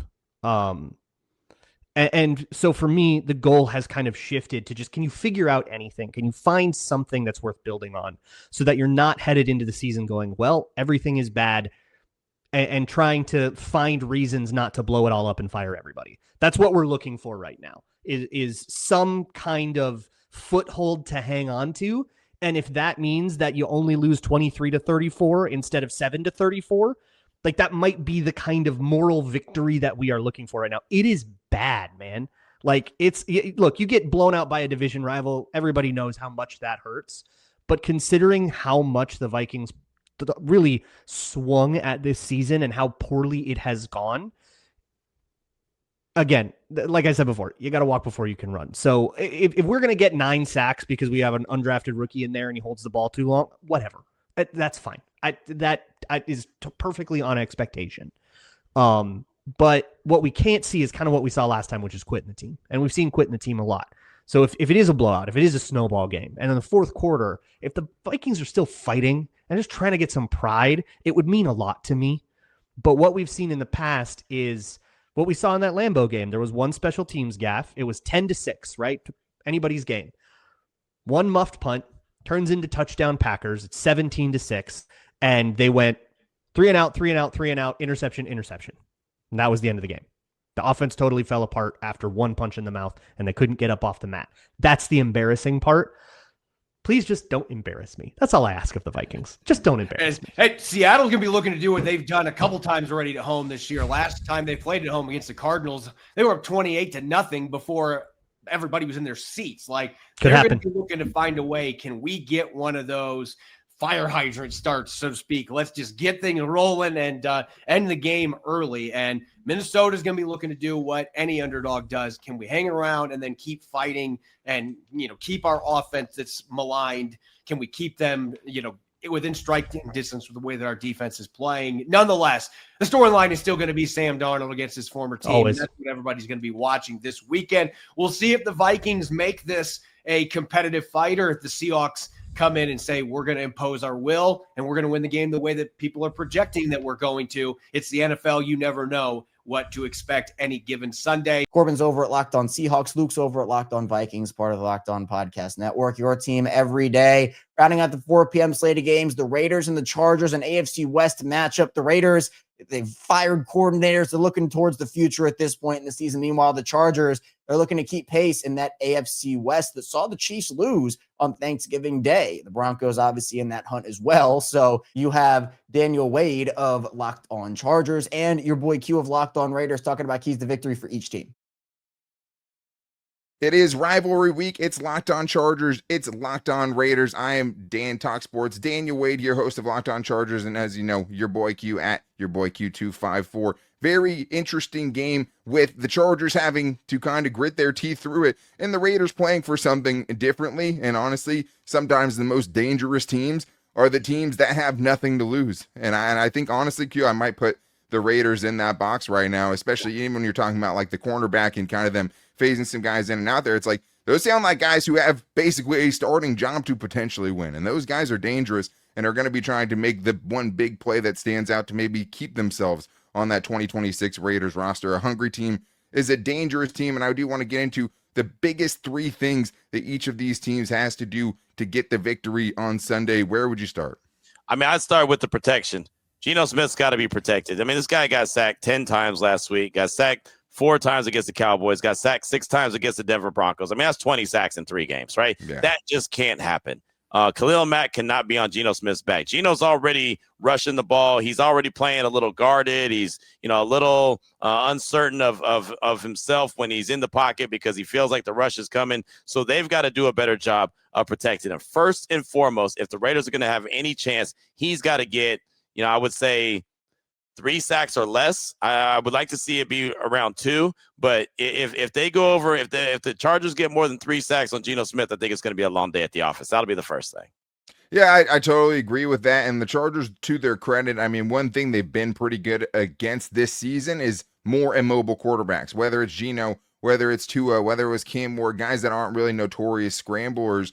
Those are the guys. The Jackson Darts have given them trouble. Bo Nix gave them some issues. Patrick Mahomes always has their number in that regard. Jaden Daniels too. So I do think that is something for the Chargers that they have to be able to take advantage of, and whoever does take advantage of it might end up winning this game. But I also have that as well, where it's just win in the trenches. Like, that's the number one thing. If you look back at that 35-6, whooping the Chargers took in Jacksonville last week, like, that's the worst part of it, is like just going out there and being a Jim Harbaugh team and having Jim Harbaugh after the game saying that you got out physical. And there's a little back and forth. I mean, Khalil Mack said himself, he said, if you didn't tell me that came out of coach's mouth, I wouldn't have believed that you said it. And in his words, I have no BITCH in my blood, is what he ended up saying there. And I mean, I believe him when he says it. And I think this was a big bye week for him to be able to, get that message across to this team. And he has to, because the Chargers dominated in time of possession, 38-22. If the Raiders can do that against you, why wouldn't they, man? Like, keep Justin Herbert on the sideline, keep that offense on the field. That means something's going right with Ashton Genty too, and they're being able to kind of chew this game away. Chargers were leading in time of possession going into the Jaguars game, and they just got whooped up front, like just playing out on both sides of the ball. If that happens and they can't protect Justin Herbert and they can't stop the run, they will lose this game. I'll just go out and say it right there. Where would you go with your next one? Yeah, that's exactly where I was going to go. Is Ashton Genty's got to go over 100 yards. He's got to be a 25 guy. And what I mean by that is 20 carries and 5 catches. Right? He needs to have at least 25 touches in this game. He's only carried the rock 23 times. That's the most carries he's ever had in the game in his career so far, is 23. Now, he has been getting involved lately in the passing game, so that's cool. But whatever they do, they need to get this guy at least 25 touches. And I think he needs to go over 100 yards on the ground. He has it in him. We talked to him on Wednesday, and he said, my body feels great. You know why his body feels great? Because he hasn't been used that much, right? He hasn't been, the wear and tear hasn't been put on his body because they just haven't used him for one reason or the other. Some is because the game gets out of control. Others is just because Chip Kelly wasn't running the ball and wasn't feeding him the way that I thought that they should feed him. So Ashton Genty's got to be like that old school, Pac-Man game where he's going after the pellets, boom, power pellet, go, right? He's got to be that dude. I mean, he's got to be who he was at Boise State, show why they took him number 6 overall. And especially if Hampton's out there as well, that'd be a fun little back and forth between the top 2 running backs drafted in this last draft class. But I think Ashton Genty's got to go over 100 yards for sure. Well, I think especially since, like, Genty, in the most professional of ways, basically said, like, hey, I need to get the ball more. Like, I can be effective if I'm getting the ball and getting more touches. It's hard to get into a rhythm to do these other things. If you're getting the ball 13 times in a game, it's hard to make your imprint. And, like, that is, a game flow is a big part of that, right? Like, game flow is a huge part of that. It's hard to run the ball if you're down, 15 to 20 points. Like, that's just, it is what it is. But I honestly wondered, going into this game, was just like, what is the kind of plan with Ashton Genty? Because at the same time, like, you want to know that your first round pick is, worth the first round pick and know what you have going forward. At the same time, does it make sense to give him 180 touches down the last 6 games of the season in a season that you might not be able to use those touches in meaningful games? Does that make sense? I kind of wondered that to a certain extent. Yeah, for sure. It does make sense. Like, you don't want to just wear him out. You don't want him to get, 30 touches a game or whatever. I get that, but man, I mean, you just got to show that you have a plan with them. And so far, I haven't seen the plan. And you drafted him you drafted him number 6 overall. You didn't draft him to be a hood ornament, right? You drafted him to go out there and be effective and be reliable and be a guy that you can lean on and, make it easier for Brock Bowers. If Genty's running, guess what? all attention's not on Brock Bowers, and that's your best weapon that you have. So then you got a nice 1-2 punch. They've got to show that they know how to use him and that they've got a plan for him. That's what I'd like to see, and they haven't shown that yet.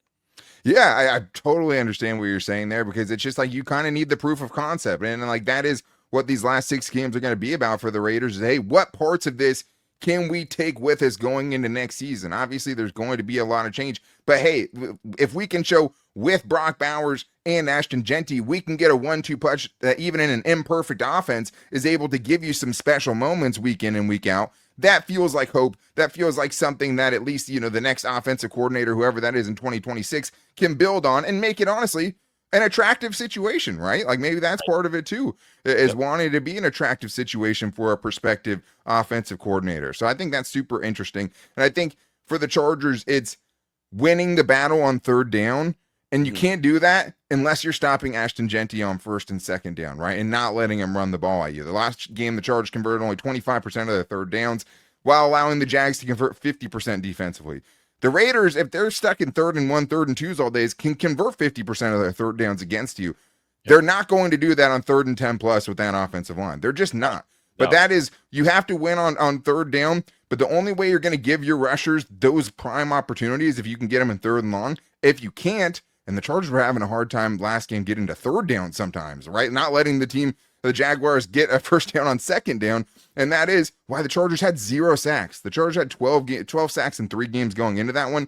0 sacks on Trevor Lawrence, which is a big reason why they lost 35-6. So I think winning the battle on 3rd down is another big one. Yeah, it is. It really is. And finally, for me, I mean, for the Raiders to be able to pull off a victory, it's all about the turnovers. They can't turn the ball over, and they got to find a way to turn the Chargers over. I mean, it's just that simple. And we know that that's for most teams to win the turnover battle. The Raiders have found a way to generate some turnovers, create some turnovers the last couple of games. It hasn't resulted in victories, but the offense is taking the field in shorter fields in a better position. And with the offense that's suspect like the Raiders is, they need the best field position they could possibly get. So they've got to eliminate the turnovers. Geno can't throw a bunch of interceptions like he did against the Chargers the last time they played. First play of the game, interception, and that just kind of got the ball rolling for Geno in the negative way. He's got to be able to protect the ball, not be so predictable where he's going with it, and make sure that when he's throwing it to the guys in Raider uniforms and not the guys wearing the Chargers colors. The Chargers are going to have some mean uniforms out there on Sunday. I mean, those all navies to me are tough. I mean, as tough as it gets. So don't embarrass yourself in those uniforms. And it's interesting, too, because even though Geno got picked off 3 times in the first matchup, the Chargers really struggled to put the Raiders away in that one, where it was just like, man, if the Raiders didn't shoot themselves in the foot, they'd be right in this with a chance to win the game. And obviously a lot has happened between then and now. But at the same time, I still think obviously for the Chargers, who have already turned it over more than they did in 2024, yeah, that has to be huge. And if you the recipe for losing to a team that's worse than you, it starts with turning the ball over and losing that turnover battle. But this is the most important thing for the Chargers until otherwise noted. It's get off to a fast start. Maybe as much as anyone in the league, the Chargers need to get up on you and kind of dictate that they can be multidimensional offensively. If you pigeonhole them into dropping Justin Herbert back 40 times in this game, that's 40 opportunities for Max Crosby to drive him into the dirt. Protect your dude. You can't do it. The Chargers just haven't shown they can effectively do that if they get behind in games. They are not a team that's built to have consistent, obvious passing situations. They're just not. Neither of these teams are, right? Neither of these teams are. They need their running games to be a part of it. Your running game can't be a big part of the game plan if there's 3 minutes left in the 3rd quarter and you're down by 10 plus. That's just not the way it works in the NFL. So I think it's important for both teams, but I think the one thing that this Chargers team, who's beat good teams and lost to bad teams, has shown us all year is, man, if you get up on them and you force them into some of these situations where they have to protect Justin Herbert and send 5-on-5 out there to do it, it's not good. And it's not a good recipe for the Chargers to get a win, and a great recipe for an upset for the Las Vegas Raiders. You can find Q over at Locked On Raiders. You can find Daniel over at Locked On Chargers, part of the Locked On Podcast Network, your team every day. 4 p.m. slate of games. You can check that off. We still have some prime time games to get into, and there's some good ones. So stay tuned. Got a lot coming your way on the Ultimate NFL pregame show.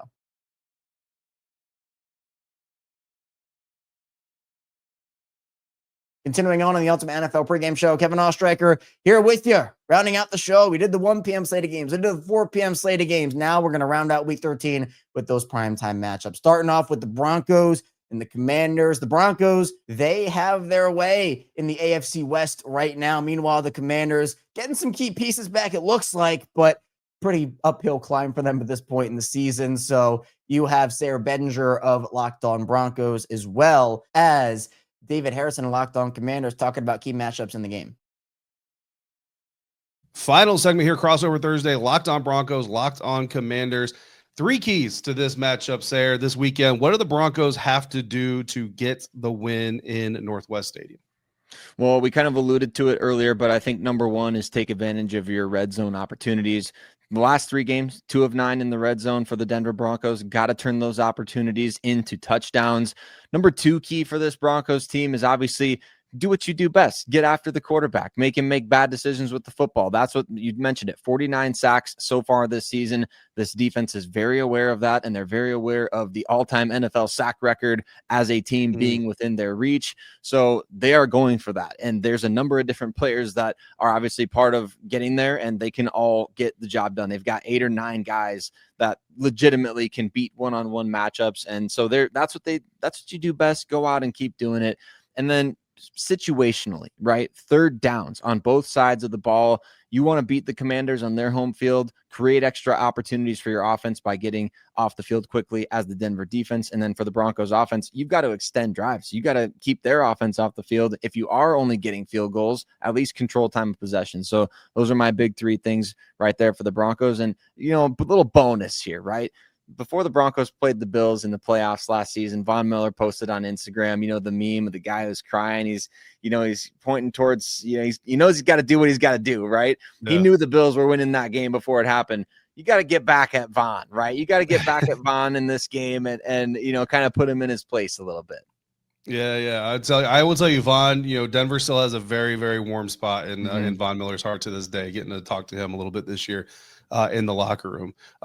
So the 3 keys for the Washington Commanders, we talked about it, right? You got to go after Riley Moss. You got to try to get as many free yards as you can. Riley's given up 20 first downs this NFL season. So it's not just quantity, it's also quality of the penalties that he's committing. So, challenge him deep, do all those things. That's going to be the hard part because of that pressure that the Denver Broncos defense can generate. Can you get the ball deep? Can you get the routes to go down there? Because you can't expect the officials to just bail you out either and just throw a random deep ball over someone's head and try to get a cheap flag. It might work once, but it's probably not going to happen all night long. So the key there as well, try to exploit that middle of the field. The Denver Broncos have adjusted. Guess what, Cliff Kingsbury? It's your job to adjust right back and try to find a way to get that middle of the field open, win the left end battle. So the Denver Broncos are incredibly efficient running to their left end, a little over 8 yards per carry, 2nd best in the National Football League. The Washington Commanders have been a little bit better at defending that side versus the other side. So if the Denver Broncos try to lean on their strength versus your weakness, you got to try to make them pay for it. And then finally, Sarah, run the ball. Run the ball. No, Cliff Kingsbury comes from the Church of Air Raid. He's done a better job recent weeks of doing this, getting Chris Rodriguez involved. The thing I don't necessarily like is, as innovative as Cliff Kingsbury is supposed to be reputation-wise, he's become very kind of compartmentalized. It's Chris Rodriguez for a couple of drives, then it's Ja'Cory Krosky-Merritt, then it's Jeremy McNichols. Man, mix them up. You got 3 dudes that bring 3 different flavors. Mix them up, put 2 of them on the field at the same time. Keep the Denver Broncos guessing. Make them actually pay attention to who the back is in the backfield and make adjustments off of that as well. But Sarah, I think that if the Commanders can get Will Harris, it's funny that we haven't talked a lot about Will Harris in this episode because he is arguably one of the most underrated players on this Commanders defense. Unfortunately, he got injured early in the season. If he can come back this year or this week, and Terry McLaurin come back this week, I think the Commanders can actually put up a good fight against this Denver Broncos team. For the Denver Broncos, however, I mean, just talk about the key, like how critical, I should say, not key, but how critical is it that they get this win, especially when you consider they got the Vegas Raiders next week, another game they should win on paper pretty easily.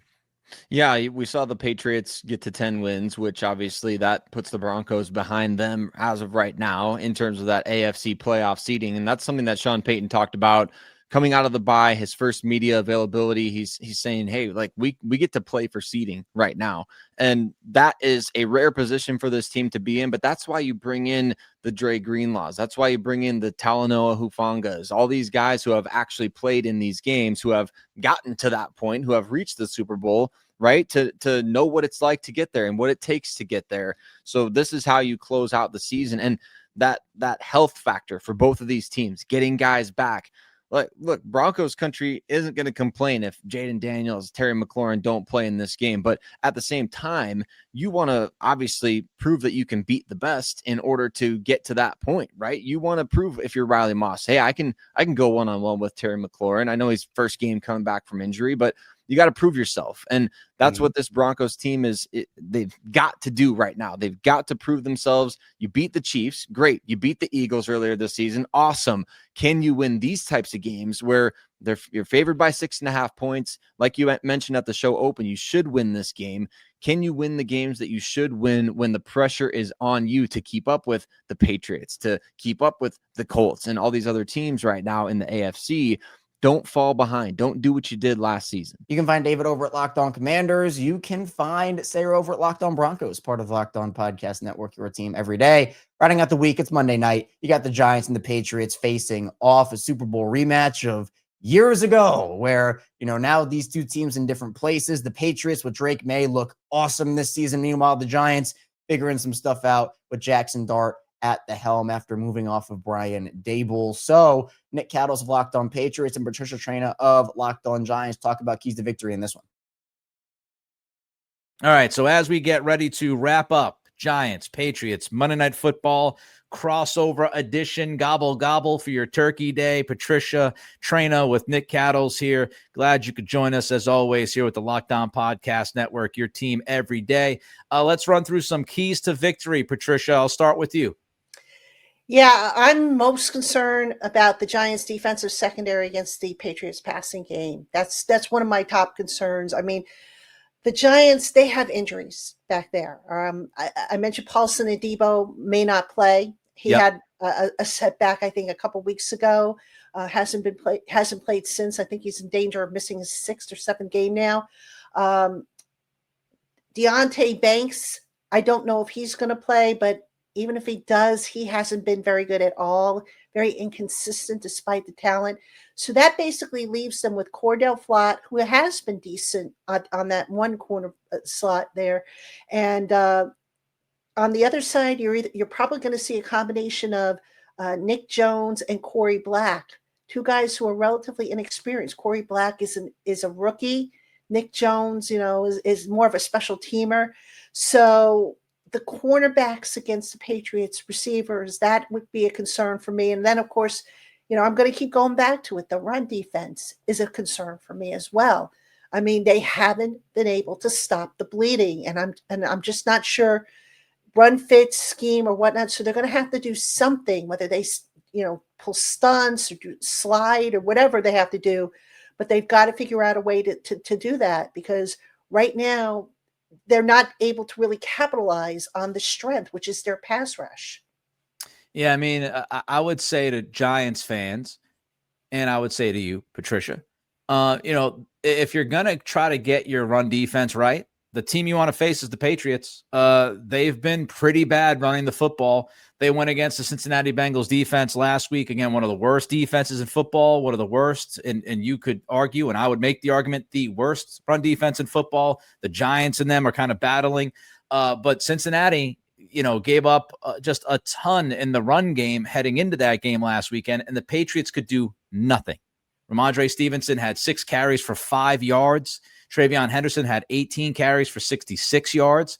They had 6 snaps from the 1-yard line and could not find the end zone. Their red zone offense was embarrassing, frankly, against Cincinnati. So if, the run defense happens to be the biggest weakness for the Giants, the Patriots might not be able to do anything against them anyway on the ground, which is kind of crazy. And I know a lot of people from, outside of New England might not be paying close attention. They probably saw the 2 big runs by Travion Henderson against the Tampa Bay Buccaneers. And then, of course, he had 3 touchdowns against the Jets. But, it's big player busts for Travion Henderson so far for the most part. And Ramondre, I don't know how healthy he is. Again, he only played 6 snaps against Cincinnati. Well, ran the ball 6 times against Cincinnati. Travion Henderson had, more than 65% of the snaps against the Bengals, and that was not the split before Stevenson hurt his toe. So, I have little confidence. Almost zero, that the Patriots will be able to run the football on Monday night, even against this Giants defense. The wide receivers that you mentioned, interesting, Stephon Diggs is kind of the guy on third down, and I think you're trying to get rid of the football quickly if you're Drake May against this Giants front. And, you're probably going to be looking at third and medium, third and long, which has been the case for a lot of this season because of the run game. So, I wonder, and I ask you, of course, it's a new defensive coordinator this week, but how aggressive do you think the Giants will be going after Drake May, or will they kind of rely on their front four? Because I watched the Detroit Lions tape, and it seemed like they didn't blitz too much. It seemed like they were pretty comfortable relying on 4. Sometimes they put 5 defensive linemen down. Do you think they'll be, aggressive against the Patriots? I don't think that they can. Again, because of the problems in the defensive secondary. Yeah, I think they're going to have to get home with 4. I mean, if they had a better defensive secondary, I'd say, yeah, go after him, go after Drake May with all you got, but he'll burn them. And, to your point, just to double back real quick about the Patriots running game, the Eagles came in against the Giants. They got their running game right. I forget who the other team was, but a couple teams this season have gotten their running games right against the Giants' run defense. So to the Patriot fans out there, if you're waiting for a big rushing game, this could be it. Oh, there's some hope. There's some hope. There's some hope for Monday night. Protecting Drake May against that defensive line will be crucial. We talked about that. And really, my final point is just, do the Patriots have enough gas in the tank on Monday night? They got off to a very slow start against Cincinnati after a mini bye. Following their Thursday night football game against the Jets, they did not have a lot of energy to start that game. And Cincinnati, they allowed Cincinnati to hang around. Drake May was off throwing the football. He was, spraying it early on, very inaccurate. Run game couldn't get going. Defensively, they gave up 100+ rushing yards for the first time this year. So, you start to look at it and you wonder, they're kind of limping towards the bye week, and the Giants might be getting them at the perfect time where they're just kind of worn down and banged up. And so it'll be an interesting game. It'll be a very interesting game. Of course, look, we're recording this thing on Tuesday night. There's no way on God's green earth that Patricia nor I am going to give you a game prediction 6 days before the game, especially when we don't have any idea what the injury report is going to look like. But Patricia, I guess I'll ask you to wrap this up. What's the general vibe around the Giants, and how do you feel going into Monday night? How do you think they feel going into Monday night? Well, like the Patriots, the Giants haven't had their bye week yet, so they're limping into this game as well. They're worn out. I mean, the losing is kind of wearing on some of those guys, obviously, but the hope is that with a change in defensive coordinator, maybe there will be a spark. But the Giants, for whatever reason, they rarely do well in primetime. I don't know what it is. They haven't done well in primetime in years. Now, this year, they beat the Eagles in week 6 in what was basically the team's Super Bowl, if you will. I don't know what it is. And, are these guys going to be looking ahead to say, okay, you know what? We got the bye coming up. We need it. We're tired. We just need to come back and refresh and then finish out, the stretch in which they have 3 of their final 4 games is going to be against NFC opponents, 2 of which will be in the division. So I think the vibe is, look, we're just going to keep on plugging away. Some guys will. I think some guys, I don't know if some guys are checked out. I would like to think that's not the case, but, there's really at this point, and I hate to say this because I've always found this kind of, like almost like loser talk, but the only thing left for the Giants to play for is pride and their jobs. They've been mathematically eliminated from the postseason. Not that they had a chance at the postseason, but mathematically they are officially out. So they're going to be playing for jobs for whoever the next head coach is that comes in here, to show him that they belong on the team. Yeah, it's two teams that are in interesting spots in different ways. Mike Vrabel called the team out a little bit, somewhat cryptically, after the Cincinnati game, talking about practice. And, it certainly sounded like Vrabel was implying that some guys did not have a good week of practice, and maybe the mini bye kind of messed with them a little bit mentally. Long win streak, a 9-game win streak now. Maybe they started to smell their own roses after beating the New York Jets on Thursday Night Football. So I think that was a message from Vrabel to get these guys, to try to get them to focus, to kind of run through the tape and finish this 1 week off before you get to that bye. So we'll see which team shows up with more life. Patricia's over at Locked On Giants. Nick is over at Locked On Patriots, part of the Locked On Podcast Network, your team every day. That's all I have for you here today on the Ultimate NFL Pregame Show. Thank you so much for tuning in. Again, hopefully you had a happy Thanksgiving with family, friends, and football, and of course food, and of course hopefully you have a happy Sunday with football coming your way there as well. So enjoy your Sunday, enjoy your weekend, and of course enjoy your football. We'll be back here on the Ultimate NFL Pregame Show talking about Week 14, some great matchups there. You don't want to miss it. So be sure to hit the like and subscribe button in video form, follow along and subscribe in audio form as well. And we'll see you right back here soon on the Ultimate NFL Pregame Show.